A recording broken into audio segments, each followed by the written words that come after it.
Hi everyone, sorry for that. I thought I actually just hit the stream button, but it turns out I didn't. So I was just speaking for about a couple minutes, and it turns out the stream hadn't even started. Can you all see me?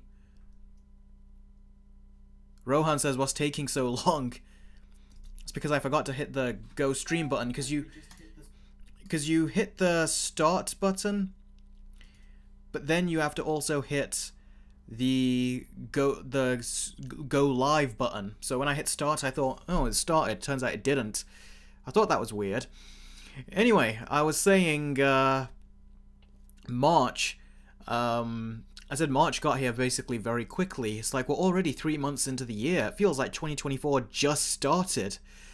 So yeah, that's kind of weird, isn't it? Oh, hey Matthew. I like how the Captain Eric thing still seems to be sticking. But yeah, so all seems to be good. But yeah, but just, well, 3 months into the new year already. 3 more months, and then we will be 6 months into the new year, and we'll be very close to the new Deadpool movie coming out. As always, I always forget something whenever I start these streams. I forgot my book here, which I always use to keep track of the Super Chats and the Streamlabs chats. So, yeah, bear with me. Let me just get that ready, write that down.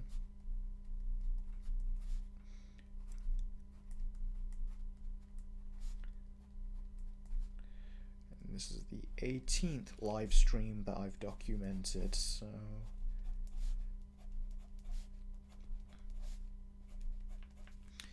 yeah, we've got that there. Let me get my phone, which is right here. So I've got this off to the side, so whenever you do any Streamlabs Super Chats, I'll be able to get notified of it right here. And I'll be able to instantly tell that you guys have sent me a Super Chat. Let's get this loaded up. But yeah, one thing I was also going to say was that you will probably realize that my one eye is probably more closed than the other. Basically, both my eyes are a little bit of a mess right now. The weather, the harsh weather change always makes my eczema kind of like spark up. So yeah, my eyelids have kind of got like heavy eczema on them, so it makes me look like I'm exhausted. And yeah, usually I'm over the course of time. So yeah. If you see that, basically just know that's what it is. In fact, this is actually an improvement over what my eyes were like earlier in the day, or most of the day. Matthew says, what's eczema? Eczema is a skin condition which basically causes your skin to dry up and start to rip and get cuts and get very itchy and everything. Oh, Adam Grunther says, I only have 15 minutes before my job, but glad to be here. I'm glad you're here too. You missed the previous stream, but hey, we're talking about one of the things that you like to talk about, which is James Gunn, and I've got a lot of good news to say about him in this stream, so yeah. Now, as always, when we get to the stories, I'm not going to be answering any questions in the chat.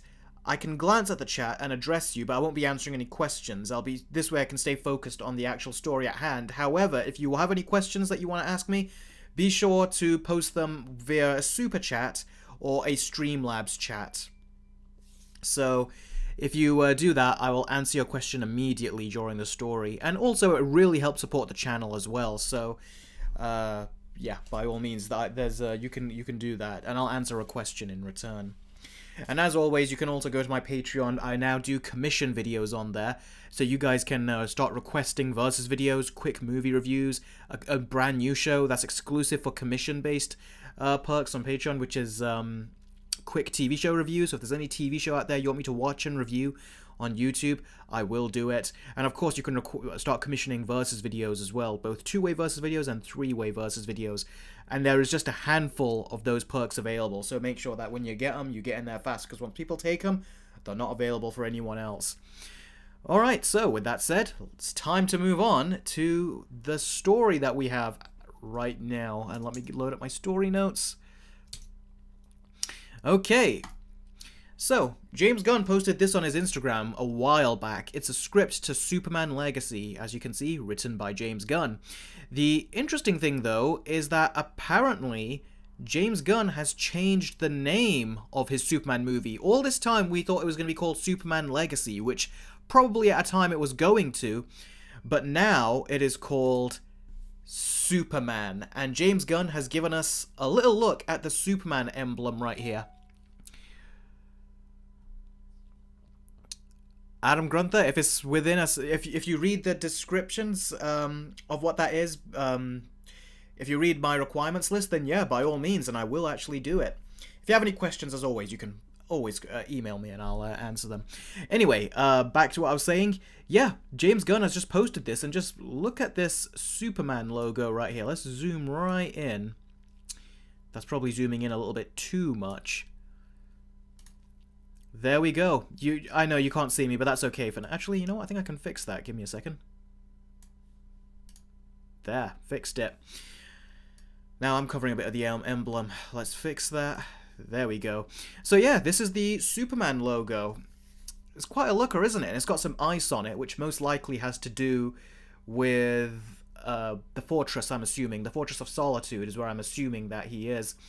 And before we continue talking about that, I got one Streamlabs chat already. Let's see who this is from. Yako the Volcanic Muto, as always, is already going strong at the beginning with a Streamlabs chat. He's donated £1.22.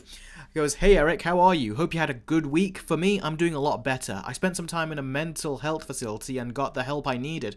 Oh, that's a shame, but I'm glad that you got the help you needed. Now I'm feeling happier and a better place. That is really good. I'm very happy to hear that, buddy. I'm hoping your next video is turning out well too.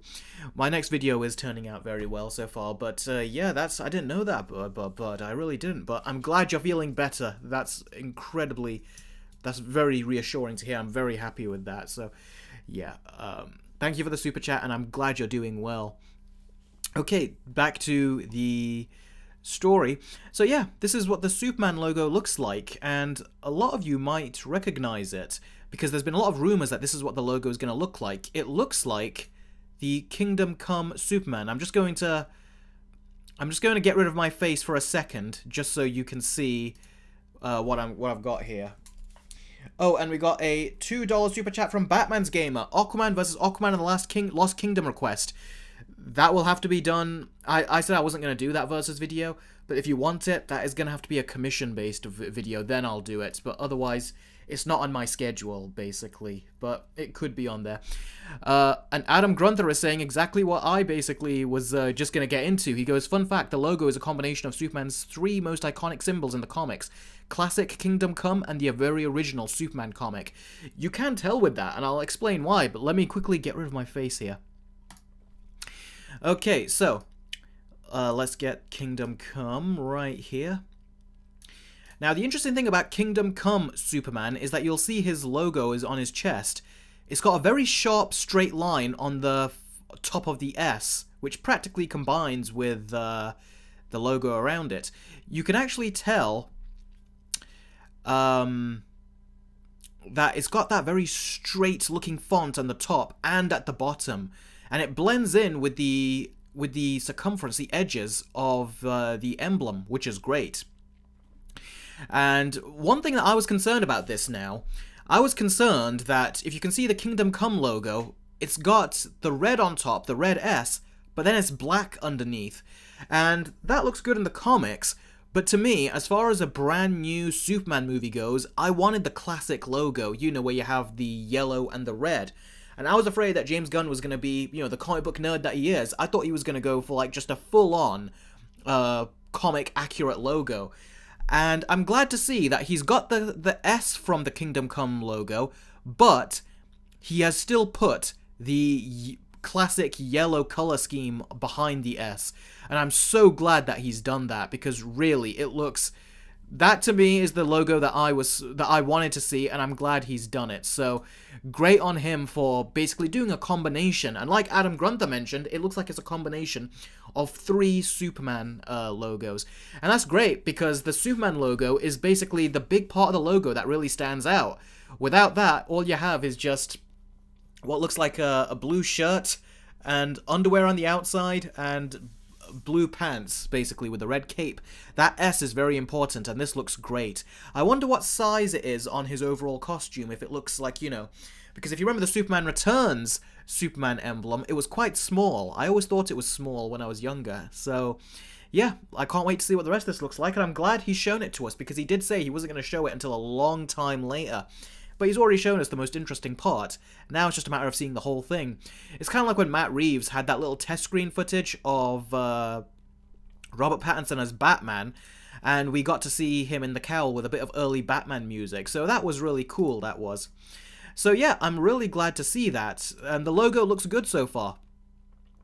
And next up, what we're going to talk about is the actors involved. Now, you can see here, the actress that plays Lois Lane, who I gotta say, with each and every single image, she continues to look even more like the character.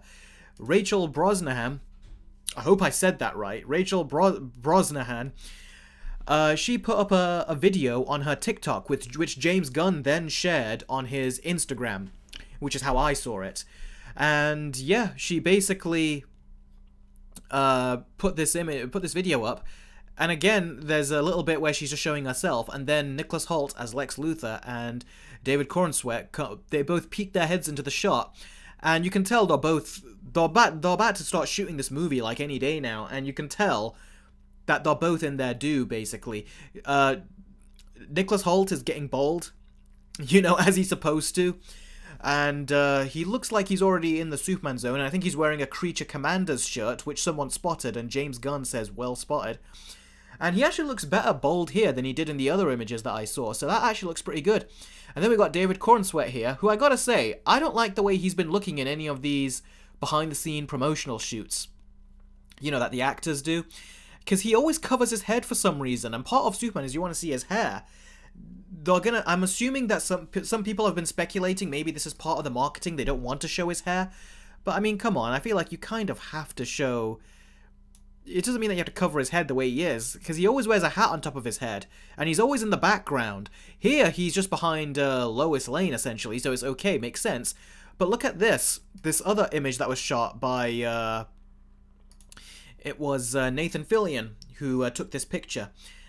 You can see David Corenswet. You can't even see him unless you really look for him, but he's right there, right at the far back, in the far left at the back, wearing it looks like a baseball cap or something, baseball hat. Look, I'm gonna zoom right in so you can see. There he is. It's like, why is he covering his head all the time? And that picture, I think he looked the worst in that, I thought. So yeah, that's just it's just a bit of a weird thing, how he's not looking really good in any of these photos. I actually think he really did look better in this video that Rachel Brosnahan put up. But yeah, that Superman logo looks great that we saw in the background. Let's remove her from here. Yeah, that Superman logo looks great. Do you know what else has changed? It's also the title. The title of the movie has also been changed, and it's been changed from Superman Legacy to just Superman. And I'm actually really happy with that they've changed the logo to Superman. Because Legacy, there's a thing where I'm feeling like I miss back in the old days when a movie could just be called a movie. Like Tim Burton's Batman was called Batman. The original Richard Donner Superman was called Superman, although they called it Superman the movie. But basically that subtitle doesn't really matter. But I miss when they just called movies Blade or X-Men instead of X2 and all that. So I'm glad that they basically... hold on. I'm glad that they basically have given it just a more simple name, and that will make the movie feel more like it stands on its own, rather than Legacy, which to me was a good name anyway, especially if it related to Superman's past. But based off the things that we've heard, it doesn't sound like it's going to be mainly based off of his past. It sounds like it's most likely going to be some kind of Civil War storyline, where he's going to be having a disagreement with the way other superheroes are handling things, and Lex Luthor, of course, is going to come into the picture and try to stir up problems. So that's what it sounds like the story, from what I've heard, it sounds like what the story's going to be. And it sounds like Superman Legacy doesn't make as much sense. It sounds like it's more about his family, and it feels like that's what they're going to bring Supergirl in. But calling it just Superman, that means that the movie is solely going to be about Superman, which is kind of what a lot of us were fearful of, that James Gunn might not make it just about Superman. But it's definitely great that he is. And I like the idea that the start of the DCU is basically going to be just Superman. Like, just the title of Superman. That makes it sound exciting. It does sound like truly like the beginning of a new universe. Like when Iron Man started, they just called it Iron Man. They didn't call it Iron Man and a subtitle like we're going to set up a universe. No, they literally just called it Iron Man. And they're doing the same thing here with Superman. I do like that. So, yeah, and oh, look at that. Adam Grunther has just commented saying that it sounds more definitive that way, seeing as it's the first. Yeah, I agree, 100%. Batman's Gamer says it's clean and simple. Patrick Style says good change. So yeah, that all looks good. I like the logo. So what do you guys think of the logo? We've got more to talk about with regards to Superman Legacy, but right now we're just talking about the logo and the name change. So what do you guys think?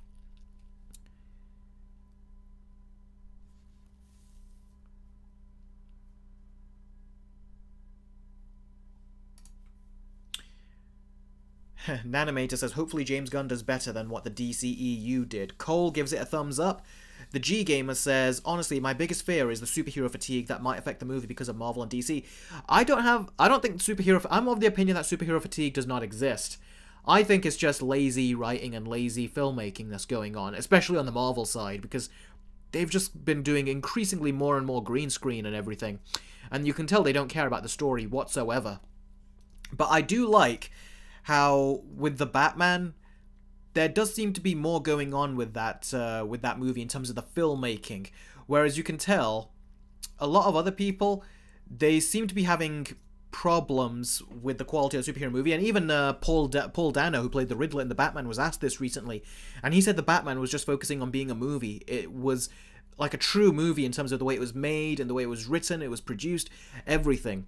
And that is basically what I think of Matt Reeves and, you know, his movies, and it's what I'm hoping happens with James Gunn and his movies. I hope he doesn't make it like just another superhero movie, because then superhero fatigue will set in. So I hope he does a good job. I really do. But yeah, I like what he's done so far, and so long as he acknowledges that he's not working with an outcast character like he has with, like, you know, Guardians and the Suicide Squad, so long as he realizes he's working on a character that is now not lesser known, but is really known, so long as he realizes that and he knows that he has a bar to meet and people have expectations for Superman and he takes those into consideration, then I think we've got a good thing going here.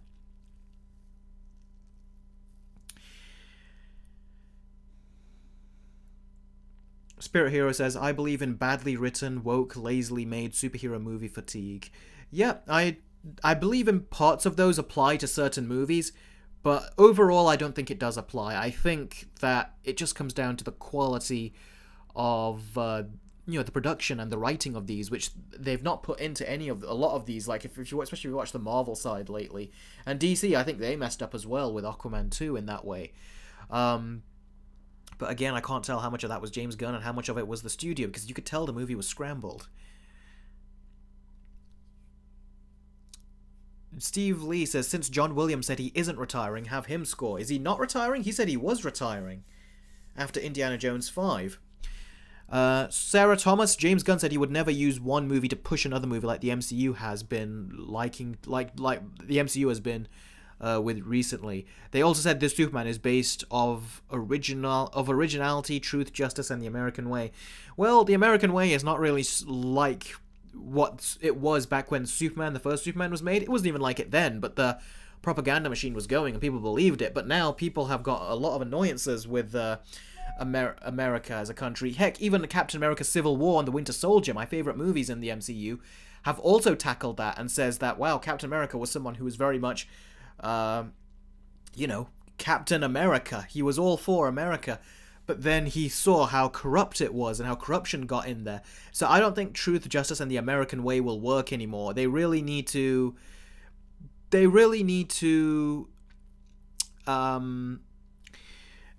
basically they really need to focus on how Superman would react to a corrupt world, because our world is basically corrupt in so many ways. Adam Grunther says Superman is kind of a misfit, though, deep down. That's kind of his whole thing. I agree with that, so I hope he taps into that, like he did with Peacemaker in the Peacemaker show. That was a perfect example of that. But I hope he doesn't make... Because with Superman, there's a respect done, because no one's seen Peacemaker before, no one saw the Guardians of the Galaxy before, but they have seen Superman, and people have certain expectations for Superman. Very much in the way people have expectations for Batman. And Christopher Nolan, Matt Reeves, these people, they took the legacy of those characters into consideration, whilst also developing them as, like, these outcast characters, and these misfits, in their own ways. So that's what I'm saying I hope James Gunn does, that he does do it as a misfit, but not I can do whatever I want and completely change him into something else. There has to still be the feeling of Superman there. And from what I've heard, James Gunn does seem to acknowledge that.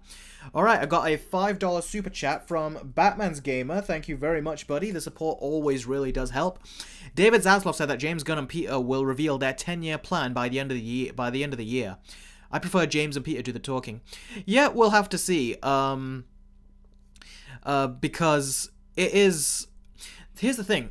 A lot of us, I feel like, are just tired of hearing more announcements. We just want to see the projects done. So I don't want to hear any more announcements. But David Zaslav is trying to sell Warner Brothers. Word around is that Universal are looking to buy it.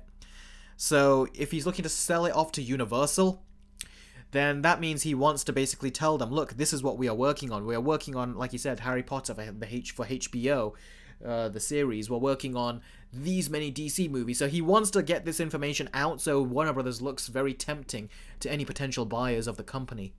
So that's why he's doing that. But yeah, I really wish they just would stop. I just want to start seeing... We've had enough announcements. I just want to now see what they make. And we also have a £1.7 Streamlabs chat from Yako. Thank you very much, buddy, for that. He says, I love the new title, Superman. It's so simple, and I agree. I miss simple titles like Batman, Superman, Godzilla, etc. I should do that more often too, huh? But I love the new title and new logo. That's great, and a lot of people seem to agree. We got another super chat, then I'll move on to the next part of the Superman story. Next part of the Superman story. Apologies, I said I was not feeling too well, but I didn't want to miss this live stream. Okay, so Patrick Style has done a £1 super chat, Streamlabs chat. Thank you very much for that, buddy. I'm just wondering if you've seen Megamind 2. I haven't seen it, but I heard it's actually even worse than Madam Web. Seriously, I find that hard to believe.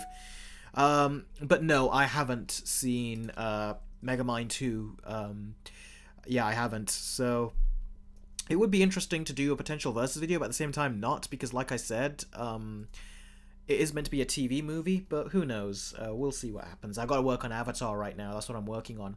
Okay, thanks for the Streamlabs chat and the super chats, everyone. Like I said, if they keep coming, I will answer your questions immediately. Yeah, I agree, Spirit Hero. While we're at it, Zaslav, release Coyote vs. Acme. Okay, so now it's time to move on to the next part of the story, which is the Superman movie has cast another character. This time, it has actually cast, it's Perry White. Now, Perry White, I'm going to tell you right now, he has been race-bent. They have hired a black actor to play Perry White. The first time that happened was with Lawrence Fishburne in Man of Steel, and he was actually pretty good until he started doing the exposition talk, which I very much criticized in Man of Steel. Yes, I am still doing the Insomniac Spider-Man video, but it'll take some more time. Okay, so here's the person they cast as the new Perry White. This actor, Wendell Pierce. Now, if you saw me on my Instagram, I was super excited when this casting announcement was made, because Wendell Pierce has been in another show that I've actually seen, and people say that he was in The Wire back in the day, but I've not seen The Wire, because that was when I was very young, so I got into Breaking Bad and other stuff, but I didn't watch The Wire. But apparently, he's a very good actor, and I've seen him in... he is a very good actor. I've seen him in stuff like I said, the show I'm going to mention. He was in one of my favorite shows called Suits. And he played Robert Zane, which was Rachel Zane's father, you know, played by Meghan Markle. And I thought that he did a phenomenal job in that show. And when I heard that he was cast as Robert Zane, I was like, oh yeah, I can totally see this working. Like, the way he talks in it, if you've seen how he talks as Robert Zane, you can imagine he would make a very fun Perry White. So, yeah, he says, when he says stuff like, no, get the hell out of my office. Like, I can imagine that being a lot of fun if he says that to Lois and Clark. Stuff like that. So this is a great casting choice. I really, really do enjoy this. And what's interesting is that in Suits, you can see here, the woman that's above, that's wearing gold, the black lady that's wearing gold here, or yellow, she is Jessica, and she's married to Lawrence Fishburne, and she has interacted with Wendell Pierce in the Suits show quite a lot. So there's a little interesting Man of Steel and James Gunn Superman connection and Suits connection there, which is interesting.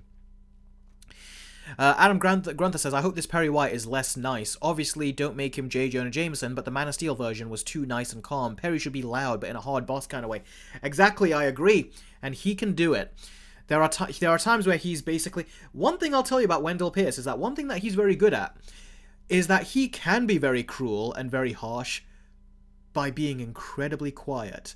There's one point where the character of Lewis, who's actually the guy in the far back of the Suits poster wearing the white suit and the shirt and tie, there's a point where he's having a job interview with Wendell Pierce in Suits, and he goes, by the end of it, Wendell Pierce shakes his hand and says, all right, just go over to my secretary and she'll she'll set this up or something, or she'll let you know. And then he heard, and then he goes, well, I could just do it. And then Robert just interrupts him and goes, well, basically that's my way of saying get the hell out. Like, he just says that so quietly, but it was still very harsh. Like, wow, that just took a big turn. So as an actor, I agree with you, Adam Grunther, but as an actor, I feel like this actor can pull it off. And he really can, like, be so incredibly harsh just when he's very quiet. So, yeah, I think that's great. What did you guys hear me say? Because Drake says there is no way I said the N-word. You must have misheard me. I would never say that. No. Oh, could you imagine if that actually got around? They said, look, Eric actually said that. I didn't. Although now I'm curious to go back and see what did you hear when I said something. Anyway, Sailor Mercury says, I was a huge fan of USA Network during... but missed Suits. Oh, I thought you were going to say you actually saw Suits. Yeah, Suits was amazing. But yeah, he was very good in it, and basically I'm very happy with his casting. So I don't like when they force race swaps in movies, but I liked James Gordon in Matt Reeves' The Batman, and I really like what they've done here with Perry White and Superman. So James Gunn, he's done a phenomenal job with the casting in this show. Seriously, he has. Like, it's almost uncanny the amount of great work he's done with the casting in this show. So yeah, we've got our new Perry White, and I'm very happy to see, excited to see what he does. Now, let's move on to the next story. And the next story is what we're going to talk about, the composing for Superman Legacy. And yes, got my notes up here. Now, let's bring this image up. Not that one. Here we go. This is something that James Gunn has basically put out on his Instagram a while back. And basically he talks about the composer. The composer in this is named John Murphy, who's the new composer that he brought on for Guardians of the Galaxy 3. Great composer. I think that movie had the best score of the Guardians movies, and I'd put it up there with some of the best scores in the entire MCU, and the MCU doesn't have many great scores. And basically what he said, this was about, I think, a month ago now, and you'll see my comment here too. Give me a second, let me just rearrange this. And then let's get me right up here. I'm gonna just make myself look smaller just for this right here. But you can read here, James Gunn says, happy to announce that my frequent collaborator, John Murphy, is scoring Superman Legacy. John was one of the first people I called when I finished the script many months ago, as I knew how John as I knew how incredibly important the score was to this production. John, it is very important, far more important than any of the scores he's had in his other movies. You can't, do a lazy job with this one, or have a score that doesn't resonate. Everything has to resonate with this score. He says, I called when I finished the script many months ago, as I knew how incredibly important the score was to this production. John has been working tirelessly since, creating hours worth of music that will play on set as we shoot and use in the edit, and that will eventually be recorded with a glorious symphony for all of you. Welcome to the DCU, John. And you'll notice my comment right below here. If I can just... There we go. I can read that now. Yeah, James Gunn, I basically said here, that sounds like how Matt Reeves and Michael Giacchino both collaborated when making The Batman. Good work, James. That's a great model to follow. And yeah, I meant it when I said that, because James Gunn is essentially, what he's doing is copying Matt Reeves' version of how he worked on the music for The Batman. Speaking of Matt Reeves, here is Matt Reeves and Michael Giacchino. They both worked on the music for The Batman before the script was even finished. In fact, Matt Reeves said that when he told Michael Giacchino that his next movie is going to be Batman, I want you to be the composer, Michael Giacchino basically says, I'm going to write a score for you right now, basically. So not even later, when the movie is done and all edited, I'm going to write it for you right now. And he gave him a score. Matt Reeves has been talking about this on interviews. And he gave him a score, and it was essentially an early version of the main theme that we got. And they even used little bits of music when they were showing the studio screen tests as well, which one of those screen tests was uploaded when we first saw Robert Pattinson in the Batman suit. So what it sounds like James Gunn is trying to do is copy what Matt Reeves and Michael Giacchino did, because that way Michael Giacchino gave Matt Reeves music that Robert Pattinson could listen to, and Robert Pattinson says the dun dun dun dun dun, that music from Batman's theme. Robert Pattinson said it was a great way of helping him get into the character, into that broody mindset, and it kind of like tuned it for him. So that was so great that I'm so happy James Gunn is actually paying attention to that, because that was a great way of filmmaking. So I'm glad that now James Gunn is saying, that was great, I'm going to try that. And it also sounds like he's done that with the prep they've done too. Because with the Marvel movies, they don't prep stuff. They just try to shoot as quick as they can and fix it in post with green screens and everything. But Matt Reeves did not do that. Christopher Nolan has never done that. And it sounds like the people that want to be serious about filmmaking again are realizing, yeah, we need to try to lean more into that. So you can tell James Gunn has tried to lean into that with his Superman legacy, and that makes me really excited to see it. I hope they do a great job, really I do. And wow, Jake is back again. He goes, hello pal, you know what movies I saw recently? Argyle and Lisa Frankenstein. Enjoyed both in my opinion. Anyways, I have to ask, why would anyone work for Warner Brothers after the whole Coyote versus Acme thing? Such bullshit. Well, hi Jake. Thank you very much for the $70 donation. Just write that down. Seriously, I keep saying, and it's true, your generosity knows no bounds. I'm gonna give that a like right there. I haven't seen Argyle and Lisa Frankenstein. Argyle, I've heard, was actually not so good, but I'm glad you enjoyed it. I'm curious to see it, but I did hear that the marketing completely lies about Henry Cavill. Like, he's in the front of the poster and he's in the trailers, and his haircut was trending when the trailer showed up. Everyone was talking about it. And apparently he's not even in the movie much, only about 5 minutes, 10 minutes, if that, from what I've heard.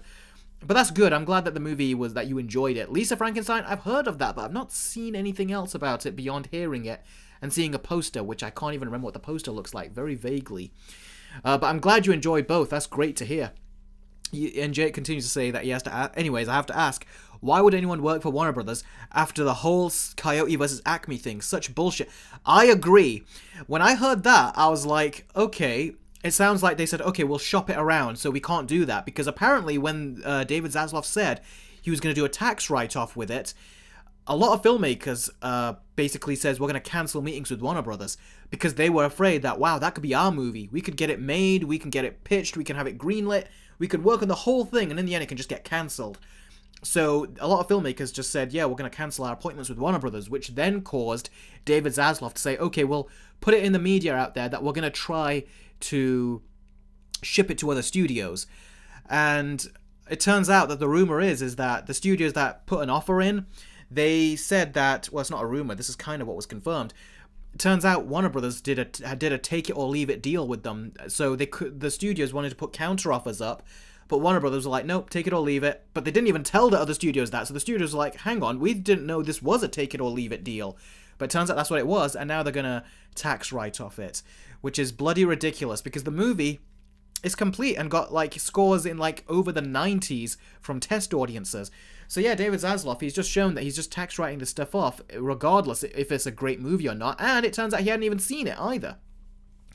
So yeah, there's a lot of bad things I can say about David Zaslav. That was disgusting what he did, but he doesn't care. He's just a greedy guy who just cares about the money. It's all about greed.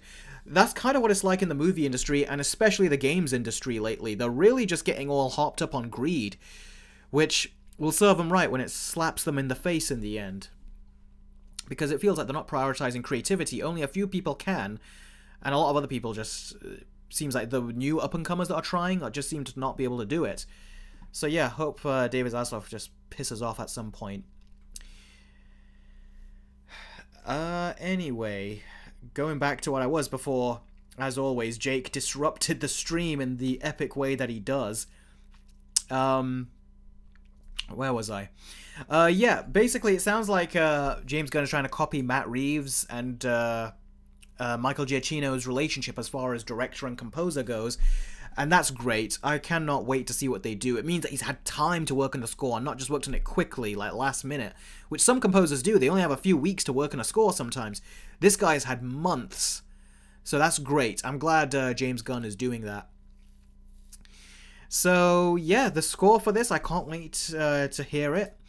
The movie is going to be start shooting. If they're doing location, I'm assuming we're going to start seeing people take photos of the set.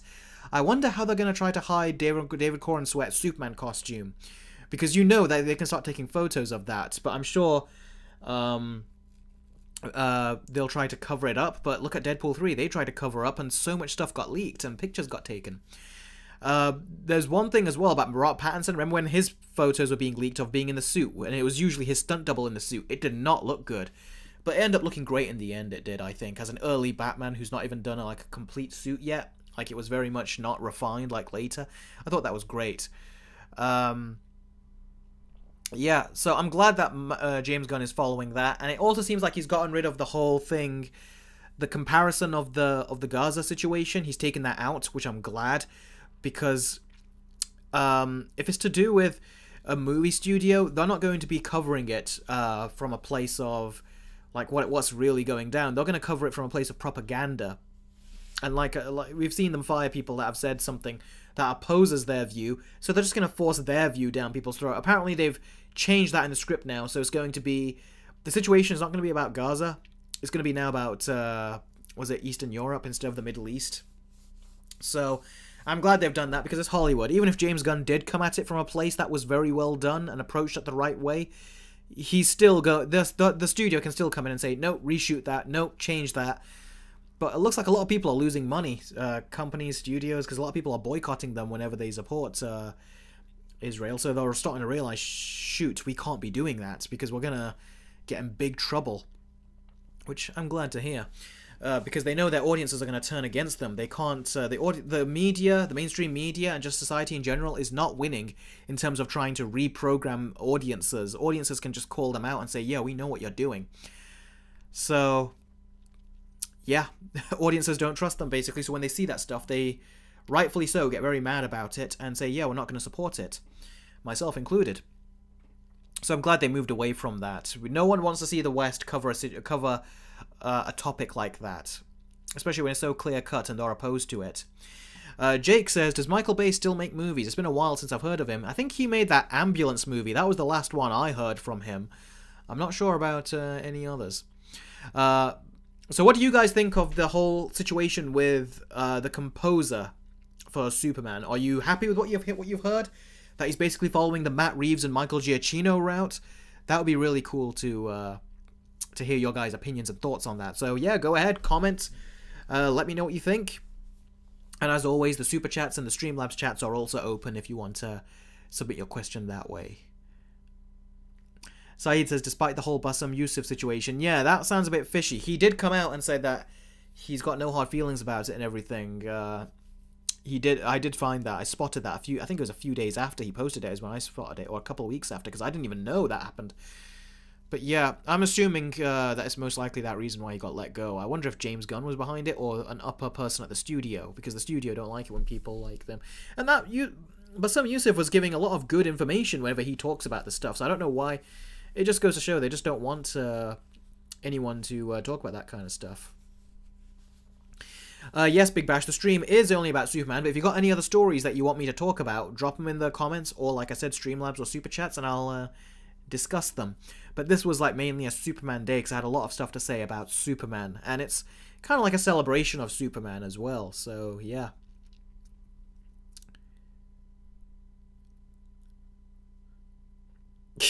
Selena says, what if Marvel got Josh Trank to direct Avengers 5 and 6? Josh Trank, for those of you that don't know, is the guy that made Fan 4 Stick.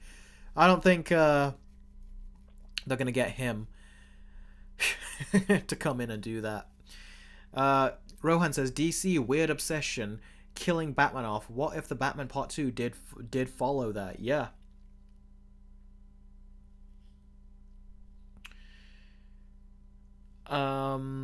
Let's see. Yeah, it is the celebration of Superman. Bill Cipher says, I really want to break Jake DeBruin's record, but I can't because I forgot my damn password. Aren't you using your YouTube channel right now, though? What do you need your password for? I thought it's already signed in, isn't it? But I don't think you can break Jake's record, because didn't Jake do, like, was it... His biggest donation was like 280 Canadian dollars. Jake is still unbeaten in terms of donations. I don't think anyone can beat Jake. I'd be surprised if anyone did, but Jake is still on that top level. No one's beaten him. The only donation that someone can beat Jake on is on the Streamlabs chat side of things. On that, I don't think I've announced anyone who's sort of like beaten it yet. Oh, for Super Chats, Bill Cipher. Well, Streamlabs is right there. So if you want to, like I said, if you want to break any records, that's where you break it. Because I don't think anyone can break Jake's record on Super Chats. So the Streamlabs chats, that you can break records there. That's all right. Batman's Gamer says, I'm on board if I hear the soundtrack. Yeah, I want to hear the soundtrack too. I really want to hear what they do with it. And I hope it's great, because there was great music in Guardians of the Galaxy 3. A lot of great sad music as well. The more upbeat music was more generic Marvel. But I thought the more sad music was great.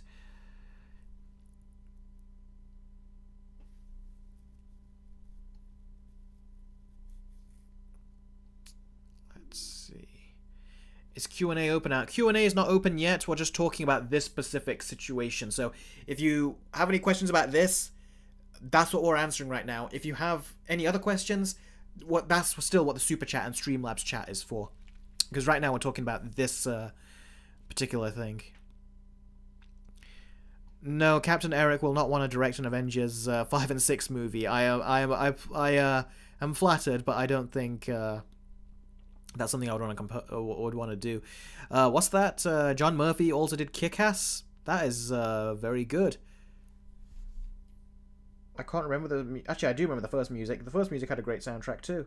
That's great. I'm surprised John Murphy has not been around longer then if he's done some good soundtracks. So yeah, it'd be cool to see him come and do Superman.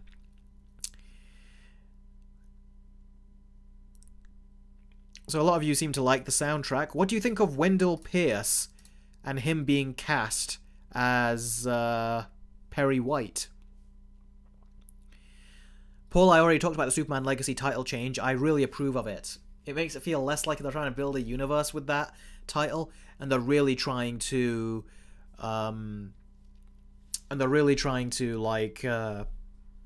focus on what matters, which is just Superman in this Superman movie.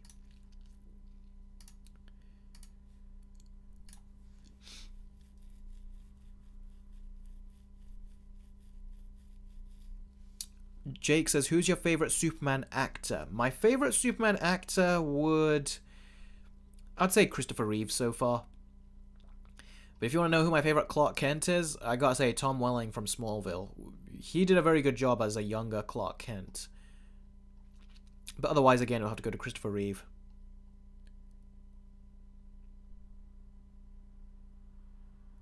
Drake says, next thing you know, Jake will donate to... I don't even know what this number is. 3... That's 70. Let's just say... An ungodly amount is what I think Drake is trying to say. Next thing you know, Jake will donate an ungodly amount of dollars, basically. That is entirely up to Jake, but I don't expect that to... That's crazy. I wouldn't expect that from any of you.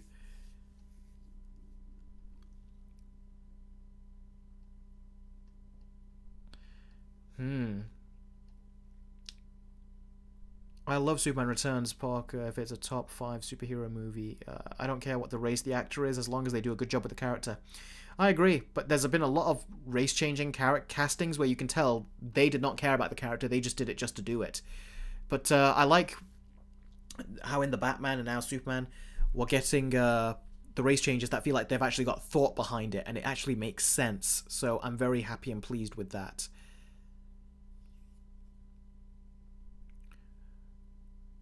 Rohan says, I agree with you, Eric. Christopher Reeves as Superman and Tom Welling as Clark Kent is the perfect casting for these two. Yeah, they are very great. Spirit Hero says, as long as no one does the Velma method of race swapping. Yeah, see, that's another example of how stupid it is. Big Bash says, what's the max you can donate on Super Chats? I don't know. Have a look and see what happens. Like, when you put your number in there, does it say that's a limit that you can't do anymore? Although Batman's Gamer says $280 is the limit. Which makes sense now why Jake has done like $280 before. It means that he did the max limit. I didn't know that. Oh, Batman's Gamer says, oh, $499. Okay, that's the limit then, it looks like. If I have anyone crazy enough that can do a $500 thing, that will be the next. Well, that will be like a whole other level of... that would be like a whole other level of a record being broken. Let's see. Is Velma Season 2 still happening just like the Acolyte and Real Palpatine still? I don't know. I think I heard that they were cancelled Velma Season 2. Okay then. Now that we've gone through those stories, now it is time for the Q&A session. So if you have any questions, feel free to ask me and I will answer them.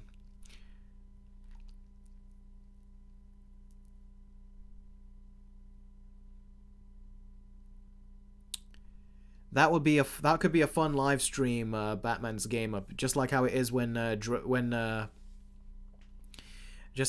Jake always enters the stream with super chats. That would be a fun live stream. Let's see. Rohan says Tom Welling wore the Superman suit from Superman Returns. I don't even know if he wore it, which is funny. Spirit Hero says She-Hulk has also been cancelled. If it has, good, because I think they just... There was potential there to do well with the character, and I think they just ruined it. Which Superman logo do you think is better, Snyder's or Gunn's? I think they both look great in their own way, but I'd say James Gunn's, because Zack Snyder, he did bring down the yellow on the costume a bit too much, which I would have liked it to be brighter, but he really brought that down. Big Bash says, how much work has been done on the Insomniac video? A bit more, but I still need to do a heck of a lot more with it. Avatar will be the first one. Let's see.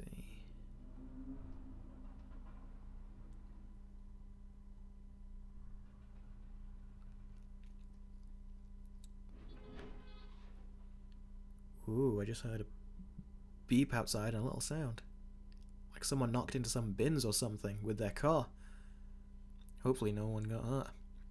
I don't know if you guys heard that, but that was a little loud. Thoughts on Megamind 2? Sorry, Paul, haven't seen it, so I can't give any thoughts on that.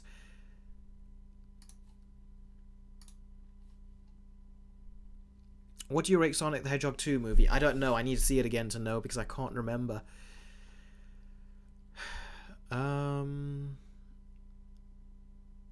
You heard that too. Batman's Gamer and Darksaber. Wow, that just tells you how loud that was. Sandman says, Insomniac is something that Rocksteady wishes they were.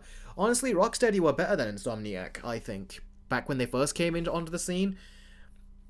Because they introduced something that we had no idea had even existed at that point, which was one of the best superhero games of all time. where you felt like you actually were the superhero. That's something that hasn't been done. Whereas when Insomniac did it, it's great, but there were already a lot of great Spider-Man games, and Batman had already done it. This felt like it was the next natural level to go to, to do it with Spider-Man now. But it had already been done before, and it took a lot of stuff from Arkham games as well. But yeah, it is great, the Insomniac Spider-Man.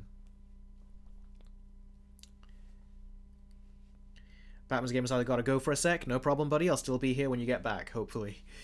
Bill Cypher says, I think Spot should be the next Thanos instead of Kang. I don't know. I feel like Marvel will still find a way to ruin it. Eric, what do you think when David was announced as Superman? I didn't really see him in much, but some people are pulling up images of him and videos of him in certain shows, and I thought, yeah, he's a very good choice. When I first saw him, though, I was like, oh yeah, I can see why they got him to play a Superman. Because Superman has a certain look, the chiseled jaw, the strong facial structure and bone structure, and he seemed to fit all of that. So yeah.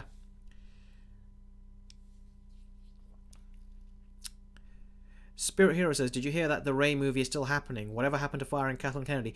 That Ray movie is not happening. If they're saying it is, they're lying. They're trying to make it seem like it's happening when really it ain't. So don't buy into any of that. That Ray movie is not happening. There's people on YouTube that are going to try to say it is because they really want to, maximize clicks with drama like that. But it's not happening. It is not. If it is, I could have tried to monopolize on that and tried to, upload countless videos bashing on something to get views and everything. But, that's not how I do it. Masked Hoodie says, good evening, Eric Carter. Good evening to you, too. Big Bash says, honestly, a Flash game is a game I would love so much. Yeah, a Flash game would be cool, but I've always wanted to see a Superman game first after Batman. And they still haven't done that, so I don't really care about Flash at this point. Sarah says, all actors who have played Superman have won the genetic lottery. They sure have. Parker, post it again, and I'll see if I can read it. Darksaber says, hey Eric, I've been switching to DC recently, and I've been really enjoying it. Finished the Justice League show, and I'm now on Unlimited and playing Arkham Knight. That's great! Although, before you played Arkham Knight, I hope you played Arkham Asylum and Arkham City.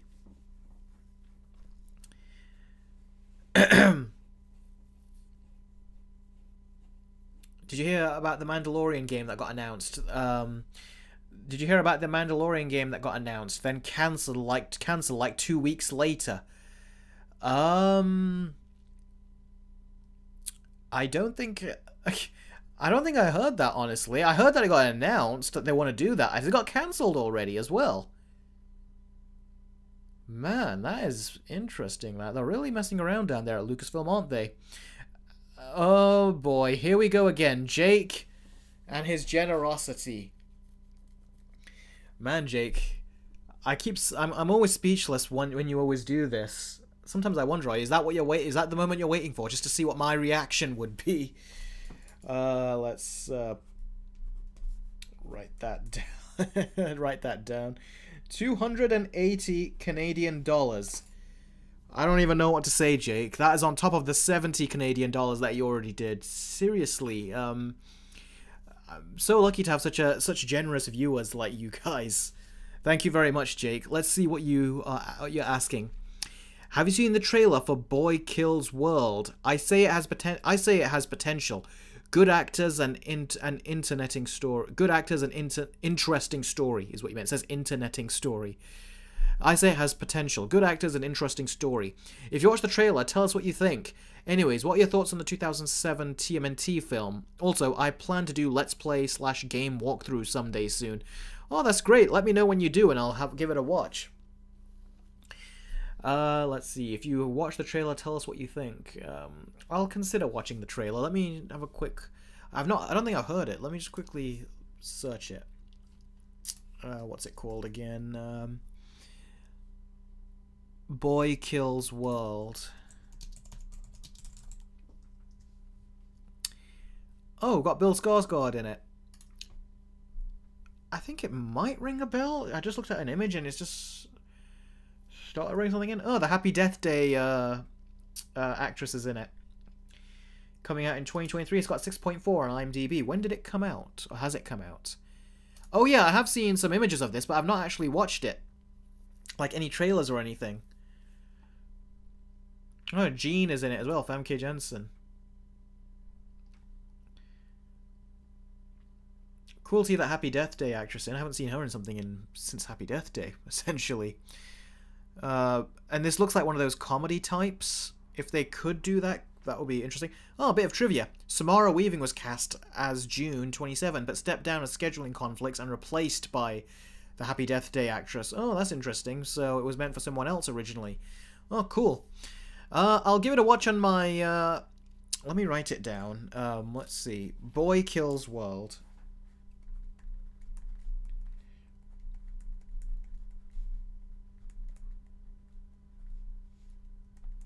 Trailer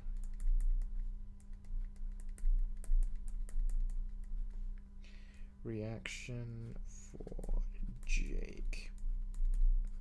Because you gave such a huge donation, and Jake, you keep doing this all the time, I've written it down, and I'll do a trailer reaction on my Patreon. So I'll do that. I think you're already a member of my Patreon, if I remember correctly. So I'll do the trailer reaction. I'll take a look at it for you. In answer to your other question, which is about my thoughts on the TMNT 2007 movie, I was disappointed by it when I was a kid. I was so looking forward to it, and let's see, I thought it was okay. But I've grown to like it more as time has gone on. The animation is still impeccable. One of the best looking CGI animated movies I've ever seen. I'd put it up there that high. And I loved playing the DS game when I was a kid as well. And I've actually been trying to play the GameCube game on my Steam Deck. But my progress went away, unfortunately, so I have to start again, which is a shame. That's the second time this happened with that game. Once when I was a kid and once now. But, yeah. Thanks. That's what I think. I do like the film better, and like I said, when you do that playthrough channel, let me know and I'll give it a watch. But thank you very much. You're always so generous with your super chats. Seriously. It's like I said, $280 is the record that needs to be beat on super chats. It makes me wonder, what record would you start on Streamlabs chat? Yeah. Let's see. Jake says it released on Film Festival first, but gets a wide release this year. Oh, okay, that makes sense. Yeah, cool. That actually just from the few things that I've looked at, it does look interesting. I would actually like to watch that if it looks as good as it does based on those few snippets I saw in that soundless trailer that I looked at on IMDb. Let's see. Captain Eric, do you still have the fake gun? Captain Eric, do you still have the fake gun you used for your 3-minute reviews video? I should. Let me see. Have I got it in this drawer? Is it buried under some stuff? Where is it? Do I have it? Oh boy. Yeah, that gun was a prop that I used. That fake gun was a prop that I used. I don't know if I still got it here, if I've moved it. I should still have it here, I think. Wouldn't that be fun to show on the stream? No, I don't seem to see it here. Where have I put it? I don't know. I don't seem to have it here. But yeah, I still have it. Oh, Jake says doesn't have a Patreon. Okay, in your case, I'll make an exception because the Patreon is only $1 on Patreon to gain access to my trailer reactions. Excuse me. Because you're doing that much donations, I'll send it to you. I've never done that before, but I'll send. Actually, I did it only once before when I started doing it for one viewer. But I'll send it to you at no charge. Well, at no charge, because look at you. You've just really helped me donation-wise, and it's like I thoroughly appreciate that. So yeah, I'll send that to you. I've got it written down, and I'll send you that after the fact. Bill Cipher says, do you have autism? I don't think so, but I've never got myself checked, so who knows. Maybe sometimes it happens where people notice traits from other people, and then they're like, oh yeah, you got autism, and the person didn't even know. So who knows? I've never got myself checked, but I would like to say no.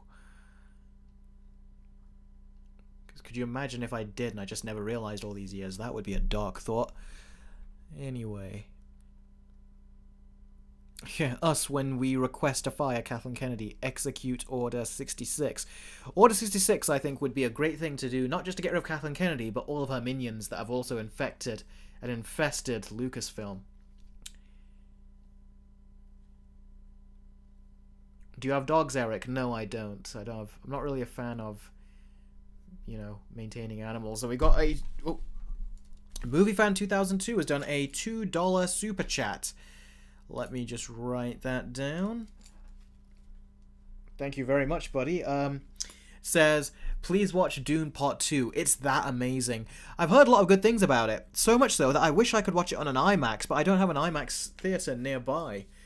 And it makes me think, should I even watch it in the theater, or should I wait for it to come home and watch it on my projector, which I will be able to display the movie on IMAX that way? So I'm thinking of just waiting. But then again, I've got a free ticket or something as well, so maybe I should just go to like my second biggest screen, because their first biggest can get way too loud at times. So we'll see. I'm considering watching it, and then but like I said, I'm not feeling well right now, so that's the reason I haven't. But we'll see what happens. I'll see if I can try. And Noah says, have you seen The Bad Batch Season 3 yet, Eric? I still haven't yet, because I just finished watching the Avatar show recently. I've been writing my script on that, and I need to continue doing more of that. Darksaber says, I haven't played the other Arkham games since it's not really available on PS5, but I do want to play it. Is it not available on PS5? Because I think Arkham Knight is not available on PS5, isn't it? They've only got a PS4 version. There is Return to Arkham for the PlayStation 4, so if you got Return to Arkham, you'd play Batman Arkham Asylum and Arkham City in those. So I'd recommend doing that. Because this is a third part of the... what you're playing is the end of the trilogy. It's like jumping straight to The Dark Knight Rises without having watched Batman Begins or The Dark Knight. So I'd recommend that you do that. It's entirely up to you, though. I'm starting to feel like this hungry pit in my stomach because I've not eaten all day since breakfast. So, Jake, I'll definitely use some of your donation to help sort myself out with that. Because like I said, by the end of streams, I'm always nauseous. I'm always low on energy. And once it was so much so that I actually felt like I was going to pass out on stream, so I asked my brother to make me something, and I showed it to you guys. That was a memorable live stream. Noah says you can play Arkham Knight on PS5 and PS4 version. Okay, that's interesting. Thing is, I haven't got a PS5, so I don't know how to... I don't know how the PS4, PS5 thing works, if they've re-released games or if it's on the store or whatnot. PS4 version, that is interesting. They should unlock the frame rate, shouldn't they, if you're playing on the PS5 of all things. Jacinda says, what was your favourite character from Sherlock? Sherlock, of course. Eric says, Captain Eric, what's your biggest flex? Like something you can tell people to impress them besides having a YouTube channel. I can solve the Rubik's Cube in like under a minute. My fastest time was like 20 seconds or something. So I've got that going for me. I think I have it back there somewhere. So that's a big flex I can do.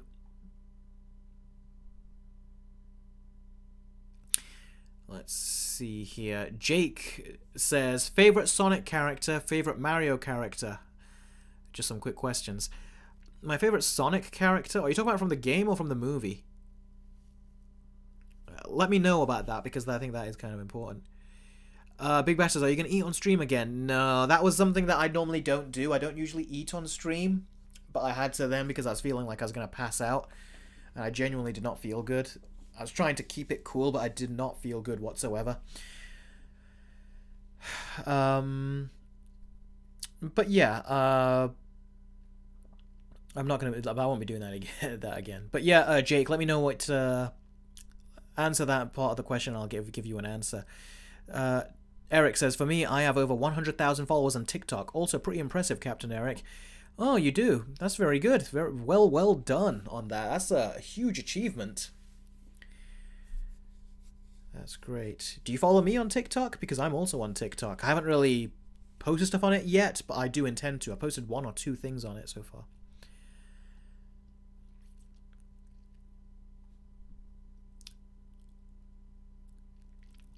Jake says, what's your favorite turtle from the Ninja Turtles franchise? Leonardo, always, because I always related to him. He's the eldest of his siblings and was the one that was always tasked with the most responsibility from his father, which is kind of like what was my situation too in regards to siblings. So, Leonardo always, from the 2003 Turtles and even onwards. And also, I'm talking games in both cases, but you can mention your favorite movie character. Well, games-wise, I've played games of Sonic and Mario, but it's usually on the DS, and there's not really much in the way of character. But with Mario, of course, I'd say Luigi. And in terms of Sonic, I think it's got to be Shadow the Hedgehog. It was Knuckles. Knuckles I always thought was fun. A bit daft, but fun. And I would say, in terms of the movies, the favorite characters, I'd say in the movie, I'd say for Mario, it was Luigi again. And no, it was Donkey Kong, because him and Donkey Kong were so funny in that movie, Mario and Donkey Kong. Even though it was voiced by Seth Rogen, who can be obnoxious, he was funny in that. And for Sonic, I would say it's Jim Carrey, isn't it, as Dr. Robotnik? So yeah, that's how I'd say it for the movies and the shows. Saeed says maybe you should reveal your meal prep. Yeah, the only prep with my meal prep is that I don't prep it. Neil says, what's your favourite Stranger Things season? It's season 3. I love season 3. That was amazing. Season 4 was my least favourite. I was actually going to make a video on it, but I didn't get around to it because it would have been about 50 minutes long. I really hated that 4th season. I really did. So many problems. Big Bash says, I listened to a versus video of Amazing Spider-Man 2 at the gym. Always great videos you make, Eric. Oh, thanks very much. I appreciate that. That was a long video. That was a 45-minute video. I think that's my longest versus video. So yeah, appreciate that you were able to sit through. A lot of people said that video did not feel like 45 minutes, which is great. A great compliment to me. The Movie King 3000 says, what's going on, Eric? Well, aside from the eczema in my eyes and cut on my finger, which is killing me this whole stream, not much. I've been doing good. Let's see. Big Bash says, my brother loves Rubik's Cubes and plays with it all the time. Yeah, I love Rubik's Cubes too. I got the Dian Zanchi, which is basically a posh way of saying it's the Rubik's Cube that moves the fastest. And I even had, was it some Rubik's Cube, it should be in here somewhere, but some Rubik's Cube lube, which they basically say you put inside the Rubik's Cube and it will move a lot faster when you move his pieces, so yeah. I Hate Anime says, which video took the longest to make? That was a good question. I'd say A Series of Unfortunate Events Season 3, the Let's Binge Watch of that, took me the longest. And it's my longest video. And I really enjoy it. I actually think I did a very good job with that. I wrote a lot more comedy into it. A lot more time and planning was put into it. But yeah, it did take me far too long, I admit. I don't like that it took me so long, but the video definitely got better because it took longer. Because I had more joke ideas, I watched more movies and things, and I had more... Basically, I had a lot of extra influence added to that video, and it got better because of the longer time it took to make.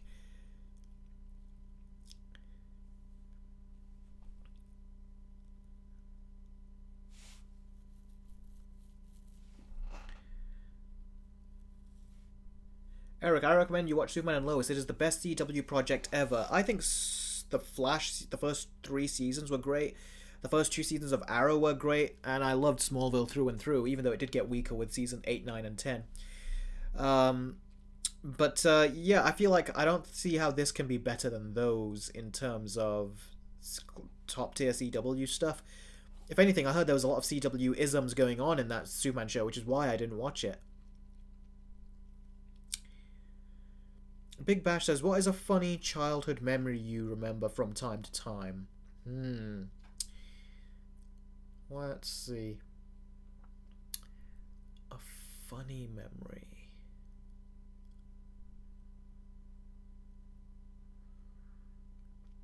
I don't think I get a funny memory from time to time.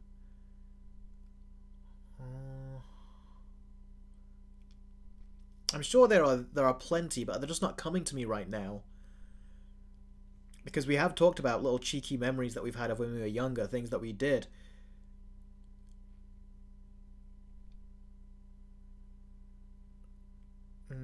There was one time I remember when I was very little, And when you're in the park, you know, a lot of kids have bikes and they have like an electric bike. Yeah, their bikes are like, you know, parked up somewhere in the park. And I remember I always wanted a bike, but I never got one. But I did see one bike that was actually looked really cool. It has a button on it and it looks like it drives like a car. Basically, I think it was an electric bike or something.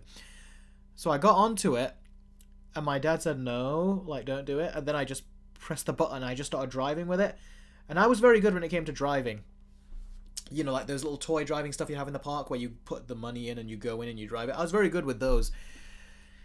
and as I just pressed it and I went round and round, and I actually went underneath one of these big like contraptions where, you know, it's like a big slide or something. I actually went underneath it as well, which felt like a little bit of an action scene. I remember my dad tried to catch me and I was thinking in my head, no, I'm not going to come off early. I know I'll come off at some point, but I want to drive it a bit more. So I just turned it this way and I went off the other way. And then rather than I think my dad was hoping that I would actually drive towards him so he could stop me, but I just went the other way. And then someone else stopped it and they got me off. And my dad says, what do you say, like, to them? You wanted me to say thank you to the person because the guy who owned it for his son, he just had I remember he had a big smile on his face is what he had. Like, he just found it amusing. And my dad was like, what do you say? And I used to be very, very shy when I was younger. I didn't like saying anything in front of my dad to other people. And I just didn't say anything, but I had a big smile on my face like I had just been through an adventure. That is something which I remember, which was quite funny. I had fun with that when I was younger. So yeah, there's a little funny story from time to time that I just come up with. A funny childhood memory of mine. I was very young, like probably 4 or 5, so that was a long time ago. And we've got a $5 super chat from the Movie King. Hey Eric, just finished Luke Cage Season 1, now just starting Iron Fist, and I'm loving it so far, and I can't wait for the Defenders, then Daredevil Season 3. Oh, so you're going through it in order, the Netflix shows. Oh, that's cool, that is. That's a good way of doing it. I didn't like... what was it? I heard Iron Fist was the worst of all the shows. People said it felt like a discount version of Arrow, which is not a good praise at all to give. And definitely one of the weaker shows, but I think compared to a lot of the MCU stuff coming out now, who knows, maybe it will be considered better. But yeah. Saeed says, are you from India? No, I'm not. Eric says, Captain Eric, I can't find your user on TikTok. What's your user? I can't remember right now, but if you watch the end of my videos when I always have the end cards show up where you see my Instagram and my Patreon, on the bottom right corner you'll see my TikTok name and you'll find me there.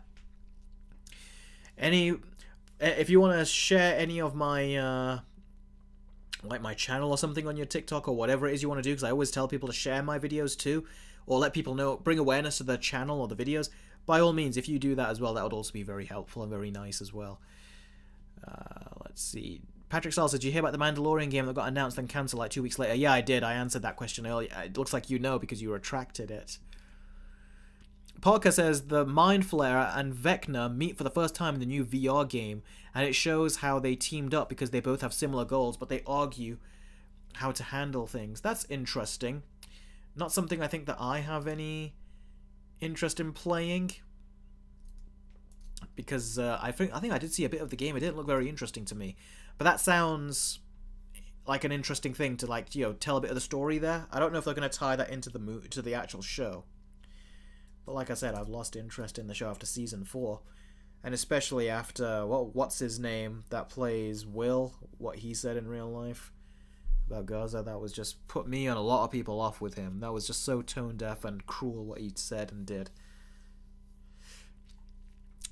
Rohan says, Eric, I'd rather have a show that ends on a high note rather than a show they used to be great that keeps getting dragged on later and becomes mid. Yeah, when you can tell they've run out of a story, they've got no more story to tell, but they still do it. Yeah, I don't like that either. Patrick Starr says, have you heard of a Teen Titans movie reportedly being in the works at DC? I have not, but I hope they don't do that yet. That's way too early. Set up your Justice League first.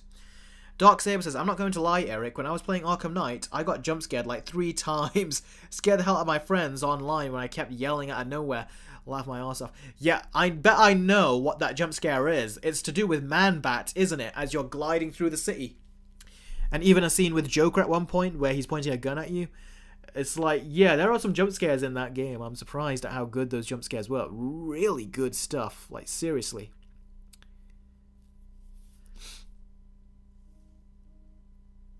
Oh, I think you just followed me now on TikTok. I just got a notification about it on my phone. Let me see if that was you. I'll see if you got 100,000 followers you mentioned, and then it should definitely be you. Let's see. Oh, you are being modest. You haven't got 100,000 followers. You got 176.9. That's 177,000 followers. Very well done. You undersold your flex. Really well done. That was very, very good job.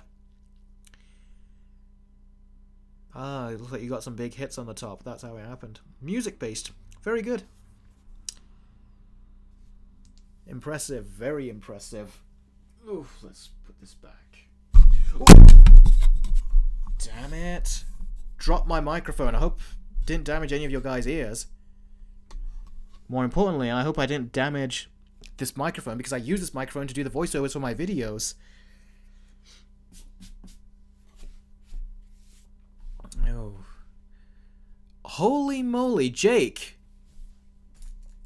That's another one. I thought that's it. I thought that after that big one you did, you were just going to retire at that point. But Jake has done another $70 super chat. Oh, look at all you guys. I love how you all react. You all react to this. Eric says, well, now I need to go to the hospital. I hope that sound wasn't that loud. Oh, and now I have 100 followers. Oh, that's good. That's very good. Anyway, Jake's question is, when do you feel like... Man, this is a bit of a deep question, Jake, this one is. When do you feel like your childhood officially ended? And he says, I'd say somewhere mid-2012. I was 13 or 14 at the time. That was when I mentally stopped being a child and became an adolescent. 13, I was still mentally 11 or 12 at first. Then puberty fully hit. That is a very good question. I've got to think back. For me, I was always aware of my age. I was counting my age at that point. Because when I was younger, I would always look at the clock. And I would always look at what number on the clock was my age. So if I was 5, I'd be like, oh, look at that, I'm 5 years old. If I was 6, I was like, oh, look at that, I'm halfway through the clock. Then when the clock would go all the way up to 11 and then 12, I was like, okay, there's no more numbers on that clock anymore. My age is going to go past it. And then I'm going to be a teenager. So what was interesting is when you hit 12, you get to watch the PG-13 movies here in the UK on your own without an adult. So I was like, okay, now that I'm 12, I can watch those movies on my own. When I'm 13, now I'm a teenager. When I'm 14, there's not really a benefit that comes, but I'm closer to being 15, which is how old you have to be to watch like R-rated movies here in the UK. At a certain level, the base level R at least. Then when I turned 15, I was like, okay, great, now I can go to theatre and watch that movie. When I'm 16, great, now I can get a job. When I'm 17, great, now I can learn to drive. When I'm 18, great, that's the top tier level of like the 18 of the highest R rating in the UK. And I was like, great, now I'm 18, I can watch 18 movies. When I was 19, I was like, okay, now I'm 1 year, this is my last teenage year. When I'm 20, it's like, okay, now I'm not a teenager no more, and now I'm a 20-year-old. And then 21, 20, all that up until where I am now. For me, it was always interesting to see myself age up, basically, ever since I was a kid. But to say when I stopped feeling like a kid, in some ways I feel like I still have that mindset, like it's still me. When you're young, you assume once you become an adult, your mind transforms, everything transforms. Now I'm an adult, and you see yourself with a briefcase and a suitcase. Funnily enough, I still feel like me. I don't feel like I've lost my childhood. I miss my childhood, but I don't feel like I've lost it. In many ways, I still have a lot of interests that I had when I was younger. I still love to watch, Batman movies, my old cartoon shows, which I still revisit and watch to this day, the good ones. I still am interested in the next game that comes out. Like back then it was the Batman Arkham games, now it's the Spider-Man games or the Wolverine game.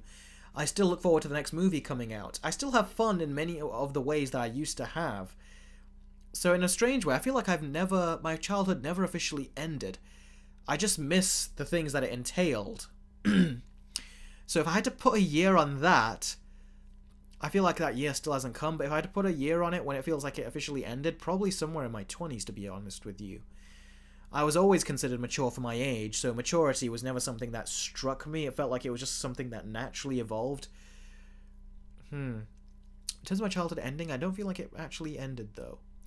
It probably ended when you start to become a certain age and you feel like there's more expected of you. That's when you feel like that age, that your younger age, your childhood is kind of gone.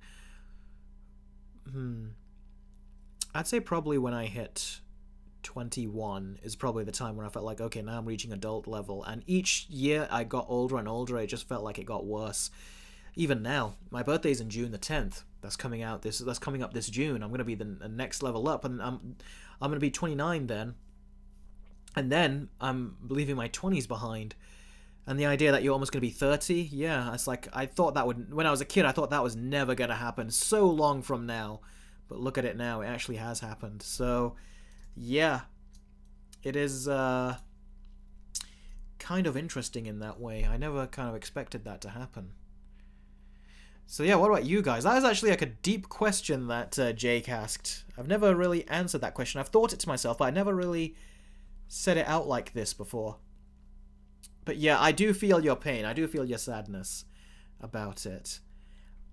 I wish I could go back in time and tell my childhood self to like enjoy what I have, because when you're older, when you're young, you just look at the things you don't have, the things that you're not allowed to have, or you can't do certain things because you're young. But when you're older, you don't miss that you can't do those things when you were young, but you miss what you did have at the time. I am Saeed. I am younger. I'm 28. I'm not 29 just yet. Oh, thanks, King K. Got it trimmed and cleaned up, the beard. Darksaber says, mine ended after graduate middle school after the pandemic. Yeah. Your inner child is still within you, says, I hate anime. Yeah, Big Bash, Jake really is incredibly nice. But then YouTube take a bit of a cut as well from it on super chats. That's why I say the Streamlabs chats, they take no cut. So then I would get, everything that Jake donates. That's why I always say Streamlabs is the preferred place, because that way YouTube doesn't take nothing from the donations that you put in. Saeed said, same. I feel the same when I was young, but I matured.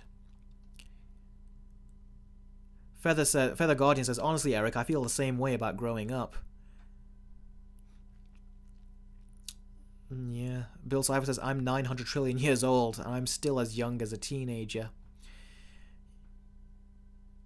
Yes, I have heard, Selena, that Linda Hamilton's going to be in Stranger Things Season 5. Yeah, Feather Guardian, I'm glad that you feel the same way too, because that's kind of how I feel about it. I don't know what Jake thinks about my answer. Like, does he relate in that way?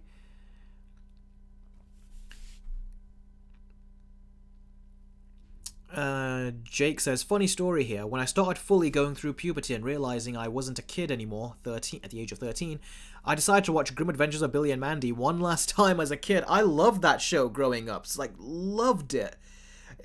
In fact, I'd say Billy and Mandy is one of those shows, more so than others, and a lot of the shows at that time had a lot of adult stuff in there, like adult jokes and innuendos that we didn't know about. So they're always fun to watch as an adult, but Billy and Mandy had a lot of it, and it got crazy dark as well. Thing is, I'll say this, that's partly why I still feel like my childhood has not left me, is because I still watch those. If anything, watching them when you're older, you almost get to see them on a whole other level that you did not understand when you were younger, and you can't help but think, did my parents not see these jokes being told? Because they're so clear as day. Kids Next Door even had one as well. And not only that, but but there was what was it? Like movies like Shrek have more jokes that you start to notice now as well. And there's a lot of others, like the Batman animated series. That one, not only do you notice some more jokes, but there's a lot of adult themes in there that you had no idea they were talking about. Stuff like the mob, corruption. The baby doll episode was so sad in its own way.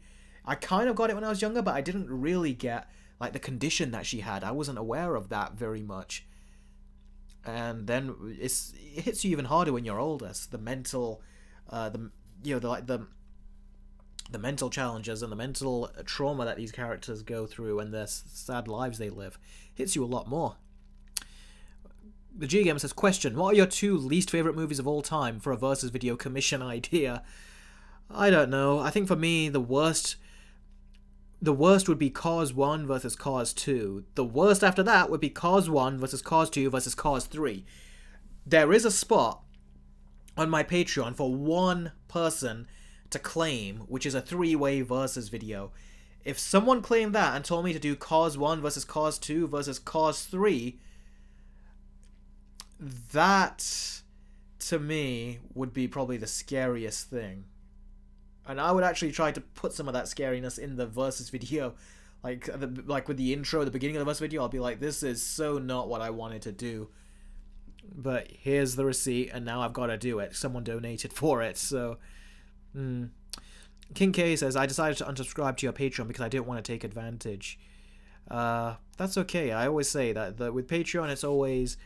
If you want to help support and keep the channel going, that's what it's there for. If you can't do it, don't feel bad that you can't. Big Bash says, I'm glad I'm maturing. I don't want to be the same person forever. Me too. I'm glad with that as well.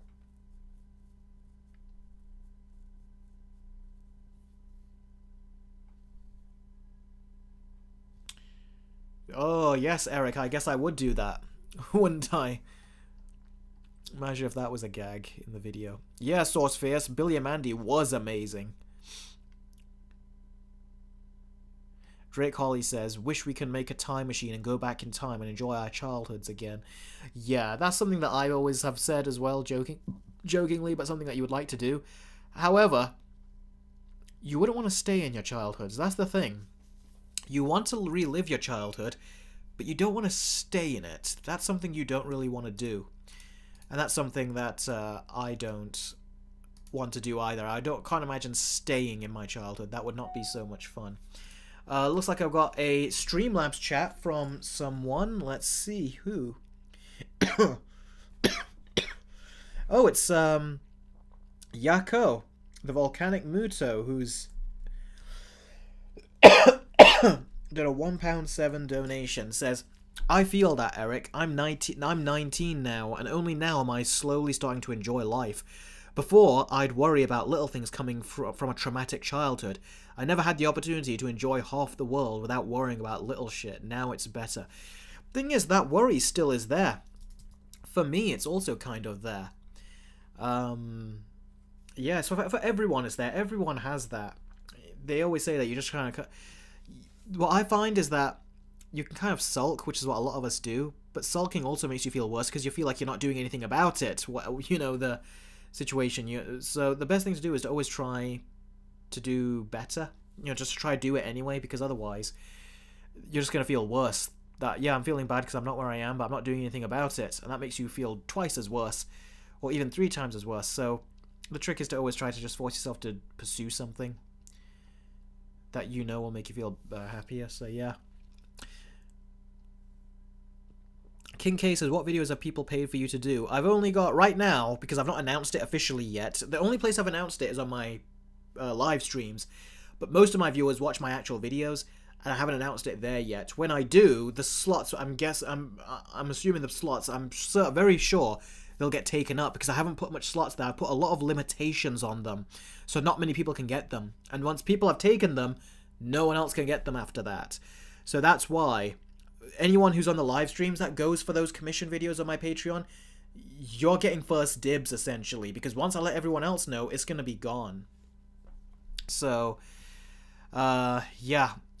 This is like letting you guys in on it early, basically.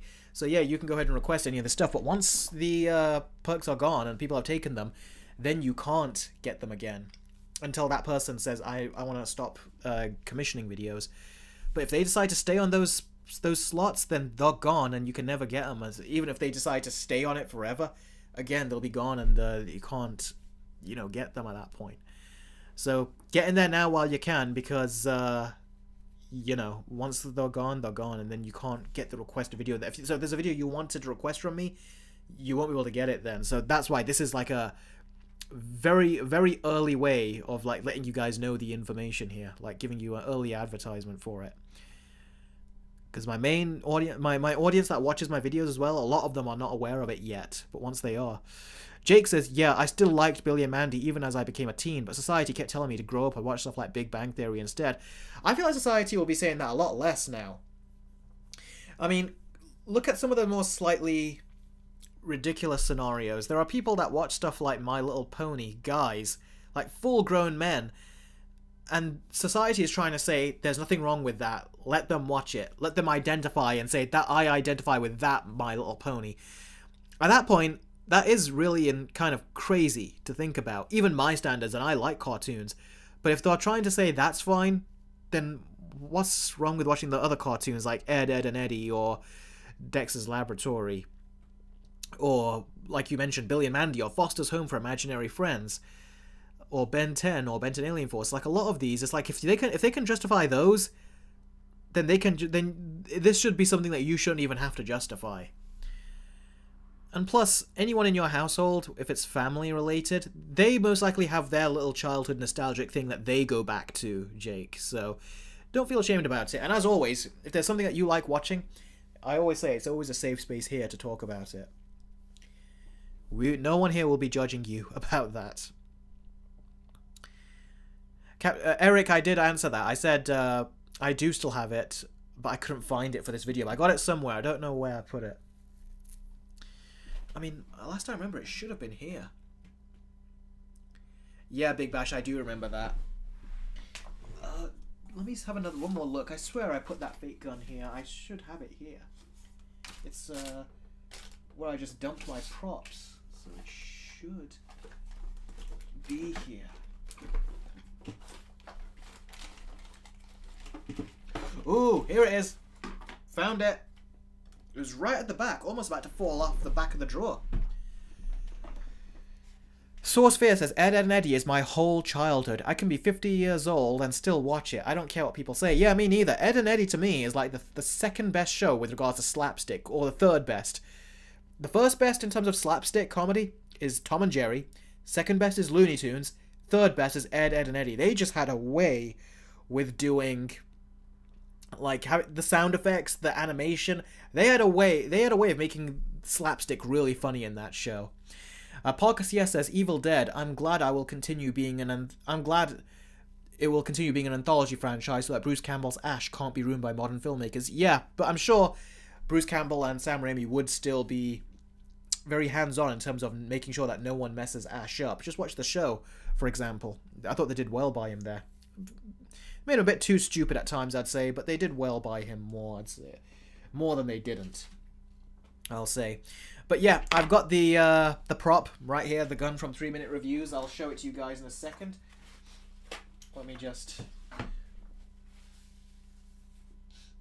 wipe my nose there. Like I said, I've got a cold this time, and I've got my eczema, which is killing me. I'm literally in pain right now. I don't know if you can see here. Will it focus? I don't know if you can see. Right over there where my nail is, where it's a little bit red, there's a slit right there. There you go. You can see it. Can you see that? I'm surprised it's focusing that much. You can see the dry skin there. Basically, that cut, if I can't even raise my finger all the way. This one I can. If I try to raise this one all the way up, that cut starts to get more ripped. So, there it is. And look what happens when I zoom out. Ooh, boy, I actually feel that. I think I stretched it a bit to show you guys. I probably shouldn't have done that. Yeah, that is what I've got throughout the whole day, and it's been a bit of a bugger. I've even got something on my neck over here, which also hurts when I just turn my neck, so yeah. Okay, time to show you guys that prop. Yes, Nanimator, that does hurt, but that was my childhood, my teens, from 16 onwards. From 16 onwards, I had a lot of, I remember, severe eczema. Like, at one point my face was completely shredded. I had a panic attack in the bath. Or was it the shower? I was so scared, I remember. I had to have a haircut because I had it on my head as well. And I had to make sure that my barber to this day, he had to shave my head because they said I need to get air circulated on my scalp. And he had to do it while half of my head, like Two-Face, was basically infected, had an eczema infection. Just touching it would make it water and, like, you know, leak like crazy. So yeah, I remember he had to do it. I don't even know how he did it. He managed to shave my whole head evenly without touching the scalp. And to this day, he is still my barber. Yeah, Gregory, it was kind of like Deadpool. Yeah, it was a...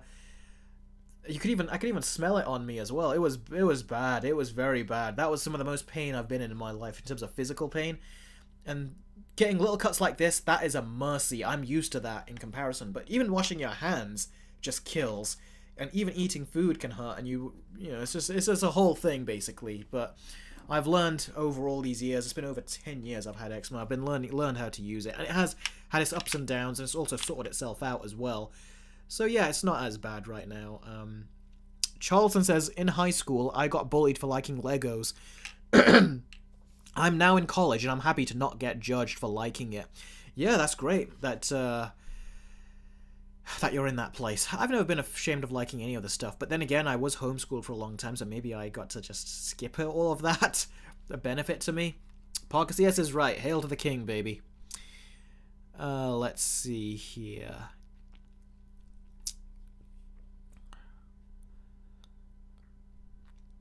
I Hate Anime says, what's your favorite video game adaptation to movie series? Sonic is a very good one. I liked Mario as well. There must be another, but I can't remember it. Another video game thing. Type. Not coming to me right now. But the more recent ones, I think, are a fair bet to say. Last of Us I did not like. I really thought that it did not get the emotional beats down. The acting wasn't as good as the game, and I thought the show was just not as effective. I was just about to show you the gun from the 3-minute reviews, but let me quickly answer this Streamlabs chat. And there is a £1.7 super chat. Streamlabs chat again, and this is from Jake. Sorry, not Jake. Yako. Although Yako is called Jacob, so there's that. Speaking of childhood, Pacific Rim, Man of Steel, and The Wolverine were my inspirations for my filmmaking. I even remember saying to my dad, leaving the theatre of Pacific Rim, going like, I want to do that, I want to do movies. This was in 2013 when I was 8. Ooh, cool. Let's see. I was... In 2013, you were 8. That means that I was 18 at that point. 17 or 18. Now that's taking me back. That is. Let's see. Yeah, that's... Oh, damn it. That's a great story. We all have inspiration somewhere. For me, it was Tim Burton's Batman when I was a kid. That made me realize, like, oh wow, this is what movies are. Tim Burton's Batman when I was 3 years old. I saw that, believe it or not. We got family videos of me watching it when I was 3. Although three-year-old kids back then looked older and taller than 3-year-old kids now. So, yeah. Okay, so, 3-minute reviews. If you guys remember, this was a prop I used. It's basically just a toy gun. You could even hear it rattle. I used to make sure that that did not come through in the video when I used to edit the videos. But yeah, this is what I used in 3-minute reviews. Even in my Galaxy S... Was it my Galaxy S7 review? I even used that as well. And I did it in that and I shot the phone because I hated the phone. But yeah, no, this is a prop. Something you probably can't realize. You might actually, because I got lights on it here. But if you have a look, you can see it's not even it's not even painted properly. It's basically ink that my brother put on it, and it's all, you know, just a toy, a rattly toy. It's just plastic. None of this moves. Even this trigger, broken. That's what I used in my videos. It was just a toy. It wasn't even real. Not even like getting a replica type. It was just so cheap. But yeah, this is what I used for the 3-minute reviews video when I would have the gun laying around. It was basically just a cheap prop, and you guys could not even tell either that it was... In the video, I was surprised. I was like, you can't even see any of the blue. It just looks all real. So yeah, that's what I did. Fireboy, it's okay. You don't have to worry about being late. We're still having a great time. Jake says they're going to adapt Part 2 in TV show as well. Oh geez, talk about The Last of Us. By the way, yeah, The Last of Us Season 2. I didn't like. If it's gonna be anything like the game, I don't like that. It would be interesting if they restructure the story. Then I'd be interested. But if they're just gonna do what they did at the beginning to a major character, you guys know what I mean. I'm not gonna like that. Jake also says another thing. Where is it? Did I miss your second one? I thought I saw. Oh, he said Lego is the bomb. Yeah, I never got into Lego myself personally. I wanted the actual toys, like the actual action figures, rather than the Lego versions. So I used to go for that. Feather Guardian says, not a fan of Arkham Knight. The bosses are terrible compared to City and Origin. Yeah, the bosses are terrible in Arkham Knight. It's like they're non-existent, practically. The Batmobile stole the opportunity to play other characters and did Firefly and Deathstroke dirty. I would disagree with that and the Batmobile. I just wish the Batmobile didn't feel like this big load of junk that you had to constantly accommodate during your journeys. The Batmobile should feel like it should make things easier, but constantly you had to get out of it, find some pattern, and then pull down a switch, and then the rails would go down, and you could drive the Batmobile again for about 5 seconds until you did the exact same thing. I hated that. That's what they did. So the Batmobile was great, it's just the way they used it was not great. And yeah, the bosses, they did do them dirty. They were the worst bosses out of all the games. I mean, the bosses were super easy in Arkham Asylum, but they got better in Arkham City, and in Arkham Origins they were surprisingly put a lot of effort into them. I'd say more effort than the rest of the games in Arkham Origins. But yeah, they really dropped the ball with the bosses in Arkham Knight. Gregory, hi Gregory, says, did you watch Dune 2? What are your thoughts on my favourite Disney movie, Hunchback of Notre Dame? I've not seen Dune 2 yet because I'm not well, and like I just said, I've got eczema in places and it's painful. But I am curious to see it because I've heard nothing but great things, and the cinematography in the movie looks great. It's from Greg Fraser, who did the Batman cinematography and the first Dune cinematography as well. Big Bash, does Xmas stay with you for the rest of your life? Yeah, it kind of does. At least for me it has. It comes and goes. It's never been as strong as it was during my teenage years when my face was shredded and everything, and leaking and everything. It's never been that strong again, thankfully. I'm grateful for that. But it has come and gone, which is interesting. But let's see. The other part of your question, what are your thoughts on my favourite Disney movie, Hunchback of Notre Dame? I love The Hunchback of Notre Dame. It's great. Really a great... really a great movie. I love that movie. The G Gamer, what are your top 3 favourite movies of all time for another versus commission idea? I'd say probably the Dark Knight trilogy. Something like that. Although I did say my second favourite movie was Dawn of the Planet of the Apes. But if I had to just give you like a 3, because I don't know what my third favourite is, I would just throw all the Dark Knight movies together, personally. And yes, I know a lot of people didn't like Rises, but I am one of those people that really did like it.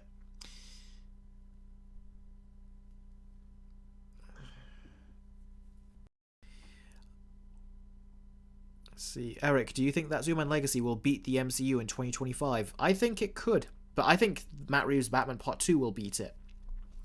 If the rumours are true and Hush is in there, that basically means that Robert Pattinson will play an evil version of himself. That looks cool, like something you don't see in superhero movies like that, to that level. Let me see, one person was asking me a question about Planet of the Apes. Where has that question gone?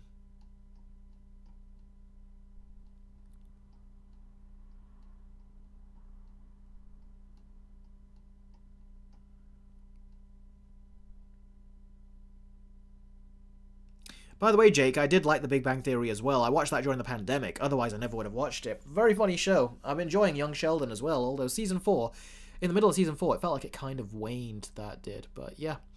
Let's see. Let's see. Studio Pro 16. Hey, Eric, what's your opinion on the Kingdom of the Planet of the Apes trailer? I actually think the most recent one, looks really good. I actually like the way it looks. So yeah, I'm curious, very curious to see what they do with that. But it's Disney, so I'm cautiously optimistic. I'm very cautious about it. I did answer your Disney question, Gregory, didn't I? Did you ask another one? I did answer your question about Hunchback of Notre Dame. I really like it. I love that movie. It has one of the greatest Disney openings as well, with the logo that shows up and the music and everything. It was huge, gigantic, amazingly done. Let's see. What are some trilogies where you think the third is the best, says Gregory. That's a good question. The Bourne trilogy. The Bourne Ultimatum I thought was the best of the movies, in my opinion. But yeah, Gregory, I already did answer your Disney question. Captain Eric, what is your rating for Age of Ultron, says Eric. Your favorite MCU film. You know it's not my favorite. I can't remember what score I gave it, but I think it was quite low. A 3 or a 4 out of 10? I think it was a 4. Maybe a 3, I don't know. I need to see it again and then comment on that. Feather Guardian says, I want Shredder in a Mortal Kombat DLC. Well, that would make sense. Wasn't he? No, he was in Injustice 2. So maybe in Injustice 3 we can get Shredder. But Shredder would be cool in Mortal Kombat because, you know, he can actually use his name, the Shredder, put it to good use. Saeed, I never used to watch Power Rangers as a kid. I forced myself to when there was nothing else on TV, but I was never really a fan. Too goofy to me.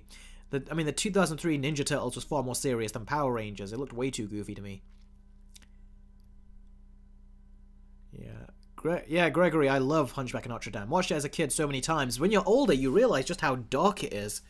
And then you realize the original story was even darker, so yeah. Jake says... oh, where'd it go? There it is. Jake says, I'm not a fan of the Big Bang Theory. It's too rooted in pop culture jokes, and I feel like it doesn't understand the geek culture it's supposed to parody. I can see that. At the same time, though, there's a lot of humor in there that works, I think. I think the most infuriating part of the show is Penny, for how horrible she is as a person when it comes to relationships. I always say Leonard and Penny, you should look at as the couple as... You should look at them and learn what not to do. She steps on... It's like stepping around eggshells on her when you have anything to do with the relationship. She's like, oh, why are we talking about this? Or why are we talking about that? Even though it's perfectly reasonable to talk about these important questions. And then they get married, and then all of a sudden the important questions come up, and then all of a sudden she's like, no, I don't want to have kids. No, I don't want to do this. No, I don't want to do that. And it's like, you can forgive it in the show, but if this was real life, those two would be so broken up and so bitter towards each other. Especially Leonard, because Penny treats him like crap. Let's see. Where's your other question, Jake? Oh, you say it's fine if others like it. Yeah, of course. That's perfectly fine. Young Sheldon you might like better, because one thing I don't like about Big Bang Theory is it doesn't feel like characters really have arcs in there, especially for a 12-season show. But Young Sheldon, it does feel like the characters have arcs, and I do like it that way. And it's very old-fashioned, the show. They're not afraid to say things that are now politically incorrect. But it's because it's true to the time. It's a period piece show. So I like how they do that. It's tastefully done, it feels like. And very honest. Midnight Dubstep says, Eric, why don't you make a Discord server? Because I don't think I'd really manage it. But if I did, I was considering doing it on Patreon, but I never got around to it. I've already got a Discord server of sorts on my Patreon, where all the patron members will go. So I kind of already have one there, which people do use, so... Gregory says, a lot of people hate The Hunchback of Notre Dame, and I'm so glad you don't. Well, that's great to hear. I'm glad that you don't hate it either. Jake says, also, there's apparently no laugh track. That's a plus, lol. Yeah, that's something that I thought was going to feel off at first, and at the beginning it did, but it's actually nicer that way. They know how to make it a show where it's focused on its drama, but it's also focused on its comedy, and you can get the laughs in there without the laugh soundtrack. So yeah, it's great. I do think it's really good, although... I'm on the middle of season 4 now. I'm watching on Netflix. I think I liked the first 3.5 seasons, but that's where it kind of dipped for me. I still haven't finished season 4 because of that dip in quality, but who knows? Maybe it gets better. And the kids, the older they get, the less cute they get. The less cute the humor gets, too. It becomes more like the jokes are just being said by some obnoxious people at times. That's kind of why Stranger Things season 4 also went downhill. It felt like the teenagers, the kids, they just became generic teenagers, it felt like. Like, the noise and stuff they would argue about didn't feel funny anymore. Yax says, what upcoming movie do you think is going to get $1 billion at the box office? Are you trying to get me to say it's going to be Dune 2? Because I don't think it will be. I think it's going to do well, but I don't think it'll get $1 billion. Deadpool 3, I think, has the biggest chance of getting $1 billion, I think, coming up. Okay, guys, I'm starting to get My voice is starting to go, and yeah, I'm starting to get hungry again, like I usually do. So we'll do 10 more minutes on the live stream. So if there's any more questions you have, if you want to get your question to the top of the list, then the super chats there, or the super chats are there, and the Streamlabs chats are there, and yeah, all supports the channel, and I'll be able to answer your questions. So let's get this started. Midnight Dubstep says, I'll sign up to your Patreon. I love how insightful your content is, and also helping me become a better writer. I've heard a lot of people say that to me, which is funny, because I thought there is no way that I just thought that was not my type of thing. I thought people could see a movie from a different perspective from me. But a lot of people have been saying that they're learning writing from me, which is interesting. One of these streams, someone said they used it at school, and they got better. Which I'm like, wow, so I'm glad you're able to get that kind of information from my videos. I never anticipated or expected that, but the fact that you have, that's great. So thank you very much for letting me know about that, buddy. I really do appreciate that. Where is your comment gone? Midnight Dubstep, thank you very much. I've not seen you on the stream on these Q&As. Are you a new viewer, or have you been watching me for a while and you've changed your name, or do you just not comment? Because I'm surprised at how much people I've come across on my YouTube channel that just said, yeah, we never normally comment, but we watch you. I'm like, huh, that's interesting. Yes, I have seen the first Dune, I Hate Anime, but it was such a build-up movie that I didn't really know what to say about it. So hopefully when the second movie comes, which it already has come out actually, hopefully when I see the second movie, I'll be able to form more of an opinion. Fireboy said, I have school tomorrow. Good night, Eric. Good night to you. Thanks for joining the stream. I appreciate that. Bill Cypher says, speaking of childhood, I got bullied for liking Bubble Guppies as a kid. Now that I'm 18, I still watch both SpongeBob SquarePants and Bubble Guppies. Yeah, don't feel ashamed about that. A lot of stuff, it still can be funny now. Quite frankly, a lot of the older stuff is funnier than the newer stuff, in general, I'd say. Not just with regards to cartoons, but yeah, go ahead. That's a great thing that you're still enjoying that. I mean, I still enjoy, like I said, a lot of the stuff I used to watch when I was younger. Heck, I'm trying to rewatch one of the things that I used to watch when I was younger, a show called Zoids, but I had to take a pause from it because I was busy. I just recently finished watching Korra as well, the 4th season. I went through all the seasons. I took a big break in between seasons 1 and 2. Sorry, between seasons 2 and 3, I took a big break. But then I got to watching season 3, finished it very quickly, and I finished season 4 as well, just yesterday, I think it was. So, yeah. I still watch a lot of stuff when I was younger. Let's see. Midnight Dubstep says, I've been watching for a while, since 2021. Whenever you would stream, I would be at work or I'd be doing music. Oh, okay. That's fair enough. Did you have a comment? I'm curious. Or did you change your username? The G Gamer says, last question. Are you planning to see Kung Fu Panda 4 and the terrible Megamind 2? I'm trying to finish the Avatar video first, then I'll see if I can do that. Yeah. But right now, not so much. Feather Guardian says, will you continue your Suicide Squad Kill the Justice League video? Yes, I've got another one which is already lined up. It's pretty much finished now. I'll just coming up with the thumbnail idea, which is the tricky part.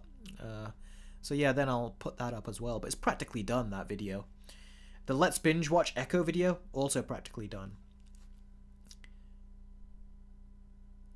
Jacob, where are you? Where's your question? Aritra, I have not seen Attack on Titan, but my sister had.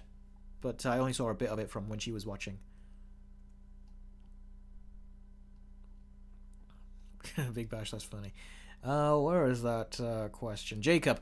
Okay, I have 3 questions. First, what is your favourite boss fight in the Arkham games? Second, what is your favourite DLC character in Mortal Kombat? And third, what are your thoughts on Toy Story 4?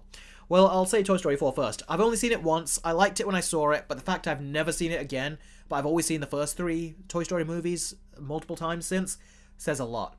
Toy Story 4 to me was just I didn't like where it left the characters, and I didn't like how a lot of the characters in that were sidelined. A lot of the Toy Story toys felt like buffoons in that, especially Buzz. I did not like that. So the movie is okay overall, but it totally did not need to exist. The same with the upcoming 5th one. I don't like the idea they're making that. The shorts were fine, like the Halloween horror. That was amazing. The House of Horror, whatever it was called. I thought that was a great Halloween special for Toy Story, so that was great. Going back to your other questions, favorite boss fight in the Arkham games would probably be Mr. Freeze. I really enjoyed that in Arkham City. And favorite DLC character would probably be the alien in Mortal Kombat XL. The alien from the Alien movies. That was a really cool character, I thought. Have you not watched Terrifier 1 and 2 yet? I've skipped through the movies and I've seen the gory scenes basically.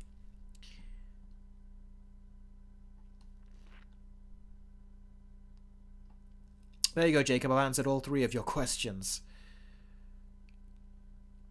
Big Bash says comedy back then actually had balls. You cannot say anything without offending anyone. Not just that. Back then, comedy also knew that it could be gross, like the gross out humor.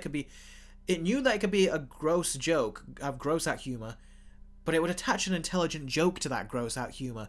Nowadays, and they've been doing this since the 2010 onwards as well. It's not something that they're just doing now. They would always just do nudity jokes or gross out jokes, and there was no joke attached to it. It was just gross out. Like, I remember Bad Neighbors 2. Zac Efron was trying to distract, I think, an audience of girls or something with a dance that he does, and then all of a sudden, out of nowhere, he just drops his pants, and all of a sudden you see his privates flopping out. And I was like, what the hell just happened? Like, I was like, that's not funny. It was just gross out. It was done for the shock value, but it wasn't done for a joke. And I've accused Seth Rogen and said that in my Turtles video that he's done that a lot. He puts a lot of gross out humor in stuff. I don't think the smart stuff comes from him. I think the gross out humor comes from him, especially when it comes to guys' private parts. He really seems to have a thing for showing that in his movies. You'll see a pattern in that. Gregory says, can you read my chat about trilogies? Let me see. Post it again, Gregory, because I think I just can't find it. I'm scrolling through. Actually, no, here it is. Trilogies, where the third is my favorite, is Aladdin, Stranger Things, the real ones, Alien, Cinderella, Indiana Jones, Madagascar, Star Wars, Thor. Yeah, I'd say Indiana Jones 3 was also a great one. Yeah, I'd say another. Madagascar, I've only seen the first one when I was a kid. I didn't see the second or third. Let's see.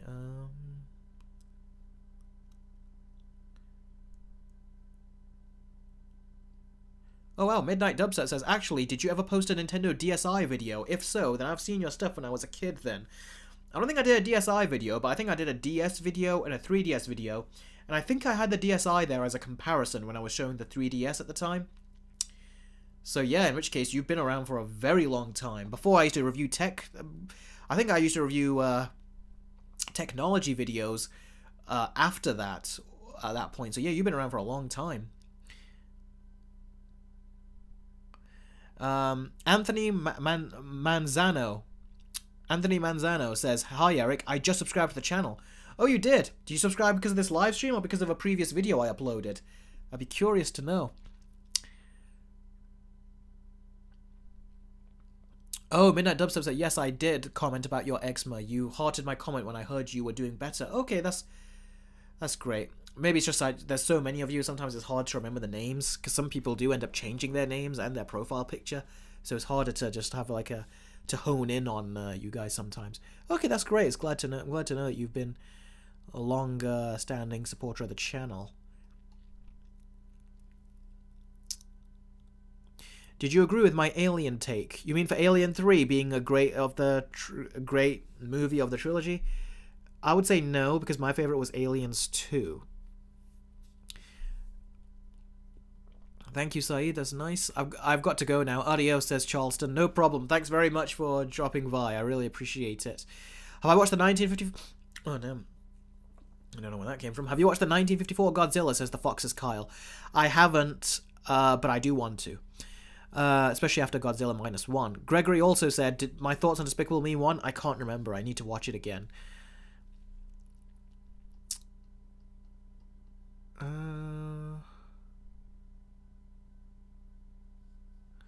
Big Bash says, how do you feel Spider-Man would do against Batman villains? He would beat certain types of them, but then others I think they would be really tricky for him, like Clayface. Eric says, can you read my comment? Where is it? You probably need to post it again. What's your rating for Doctor Strange 1? I think I give it a 7 out of 10, a low 7.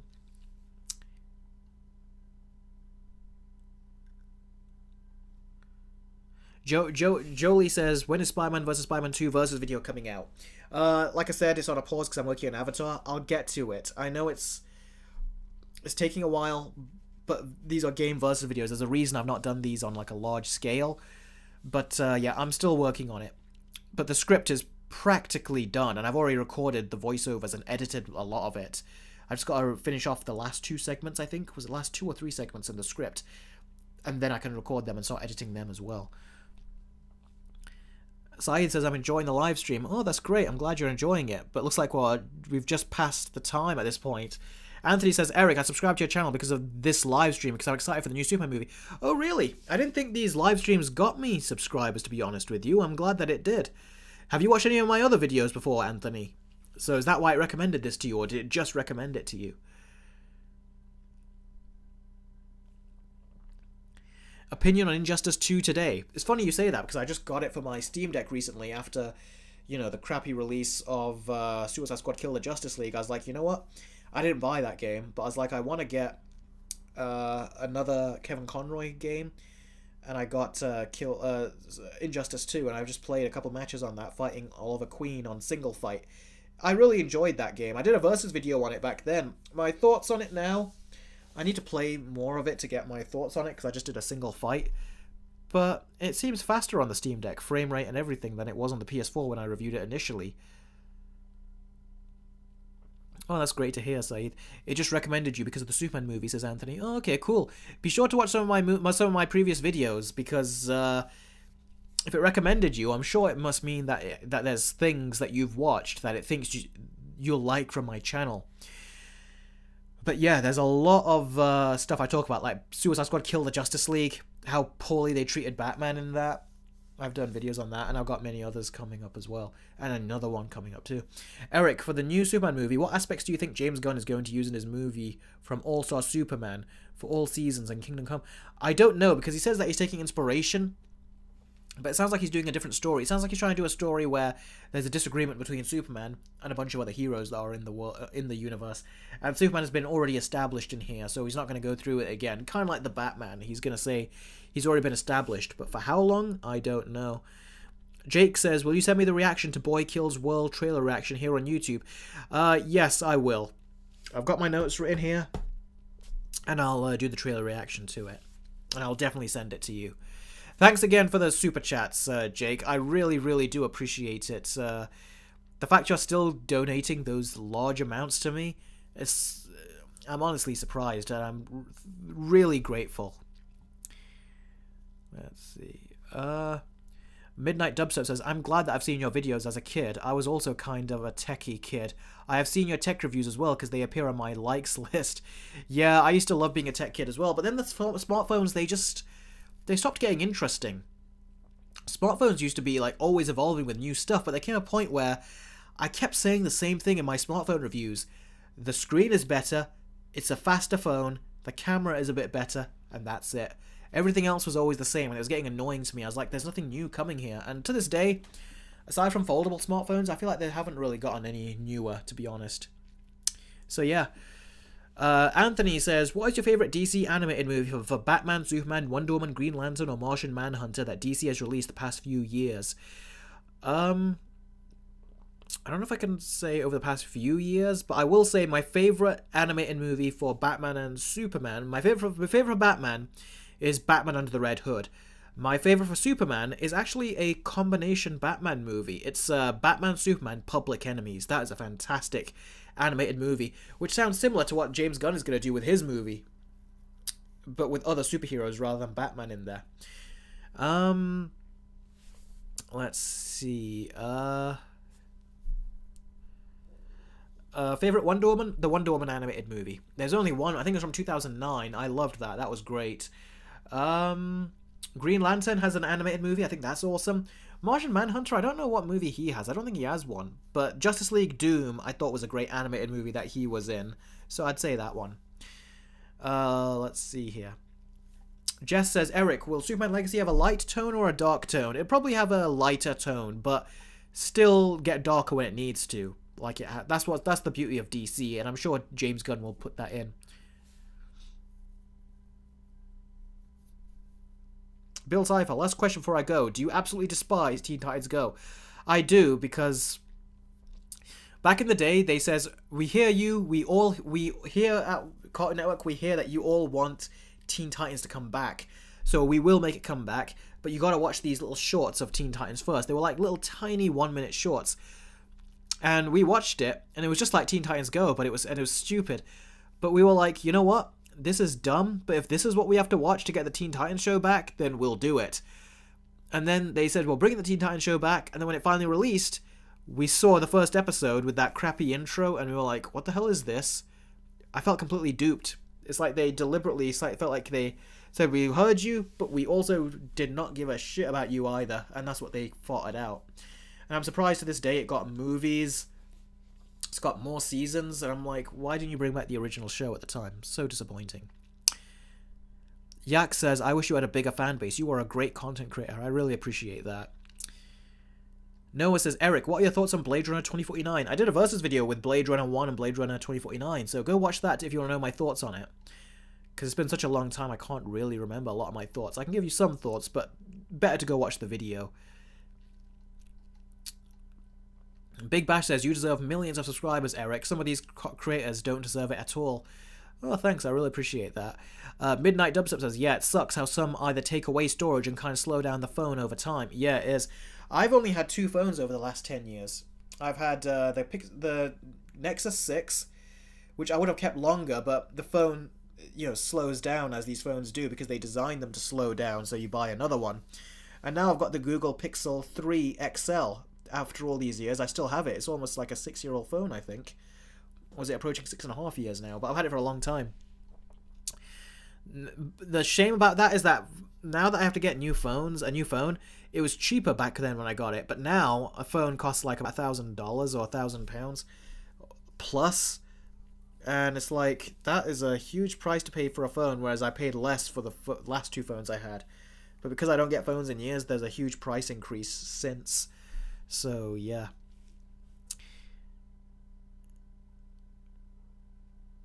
Eric says, Captain Eric, what's your rating on the movie? Captain Eric kills the MCU.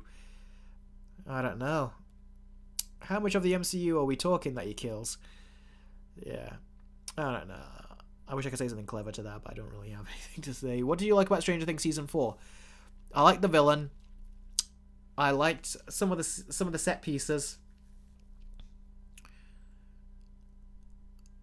That's really about it. I thought that a lot of the stuff in that was just bad. Anthony Manzano says, Eric, they're saying the Authority is in the new Superman movie, so I think they're going to use Superman as a contrast to the Authority, who is more aggressive and doesn't care about killing villains. I've heard one member of the Authority is in there. The rest are the more generic heroes like Guy Gardner, who's Green Lantern, and so on and so forth. So, yeah.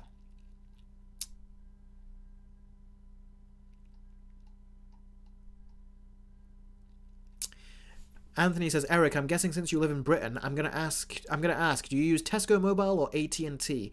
Neither. We don't have AT&T here. We do have Tesco Mobile though, so you're 1 for 2. That's very good. Let's see.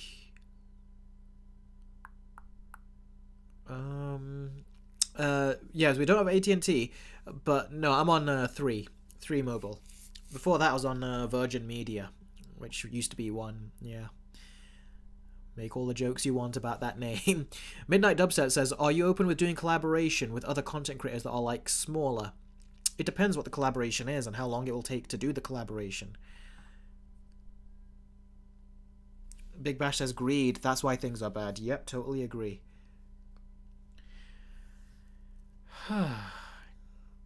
Feather Guardian says, watching the Peacemaker series for Mortal Kombat 1, I realized that he had a superhero landing arc.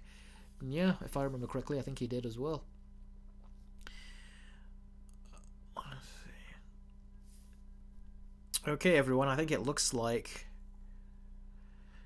I use Android, Jess. I've always used Android. I've never used an iPhone. I've reviewed iPhones in the past and had review units, but I've never kept an iPhone. I've always gone for Android, especially the Google Pixel device as well. It used to be the Google Nexus devices, now it's Google Pixel. I've only had 1 Nexus device and 1 Pixel device, and the Nexus devices, they just stopped by the time I had mine. Then they went to the Pixel devices, and then I stopped with that last Pixel phone I've had. I've never got another one after that, but that might change by the end of this year or the beginning of next year. Saeed said, I think Deadpool 3 might be watered down. Do not trust Disney. I don't trust Disney. I trust Ryan Reynolds. Hopefully they leave him to it. Big Bash says, I never liked Stranger Things to begin with. I liked the first 3 seasons. I didn't like the ones after. Well, the 4th season after. Midnight Dubstep says, I'm gonna head off and I'll see you next stream. I gotta do my album. No problem, buddy. It was great seeing you. Thanks very much for joining and stopping by. Jake says, funny thing, Guardians of the Galaxy Vol 2 had a lot of humor that it felt like an Adam Sandler movie. Yeah, it did. Especially, that was the movie where it felt like Drax became too stupid, which was frustrating. So, yeah. Jess says, Eric, what is with the Transformers movies giving more screen time to the humans and not taking place on Cybertron? Is there a reason? Yeah, it's more expensive to set the movie in Cybertron. Plus, they're trying to sell it with some name talent. So that's why they've tried to hire certain actors. And, yeah, it's something which I feel like is giving less and less of a return on investment for them. Nice one, Eric. See you, Saeed. Yeah, see you too. I'm going to leave now on this live stream, guys. I'm going to head out. I've actually been here for like 12 minutes longer than I was supposed to. So, thanks very much for listening and watching and for all the donations you've given. Again, as always, the only thing that will stop me from leaving the live stream now is if I happen to get more Streamlabs or more Super Chats, because I always answer those. I never leave a stream unless I answer those. But if that's... as far as that goes, though, I think that's basically about it. Thank you very much, as always, guys, for supporting me, as I always say, and for continuing to watch me on YouTube. I really appreciate it. And, yeah, if it wasn't for you, I wouldn't be doing what it is that I'm doing. And, yeah, I always enjoy these live streams. It always gives me a time to connect with you guys. Because I have less and less time to respond in the comments these days, so I always figure that these live streams will make up for that if ever I don't respond as often as I normally would. So yeah, thanks very much, guys, as always, for watching. I really appreciate it. And I'll catch all of you in the... well, I'll catch all of you very, very soon. Take care, and thank you very much, everyone.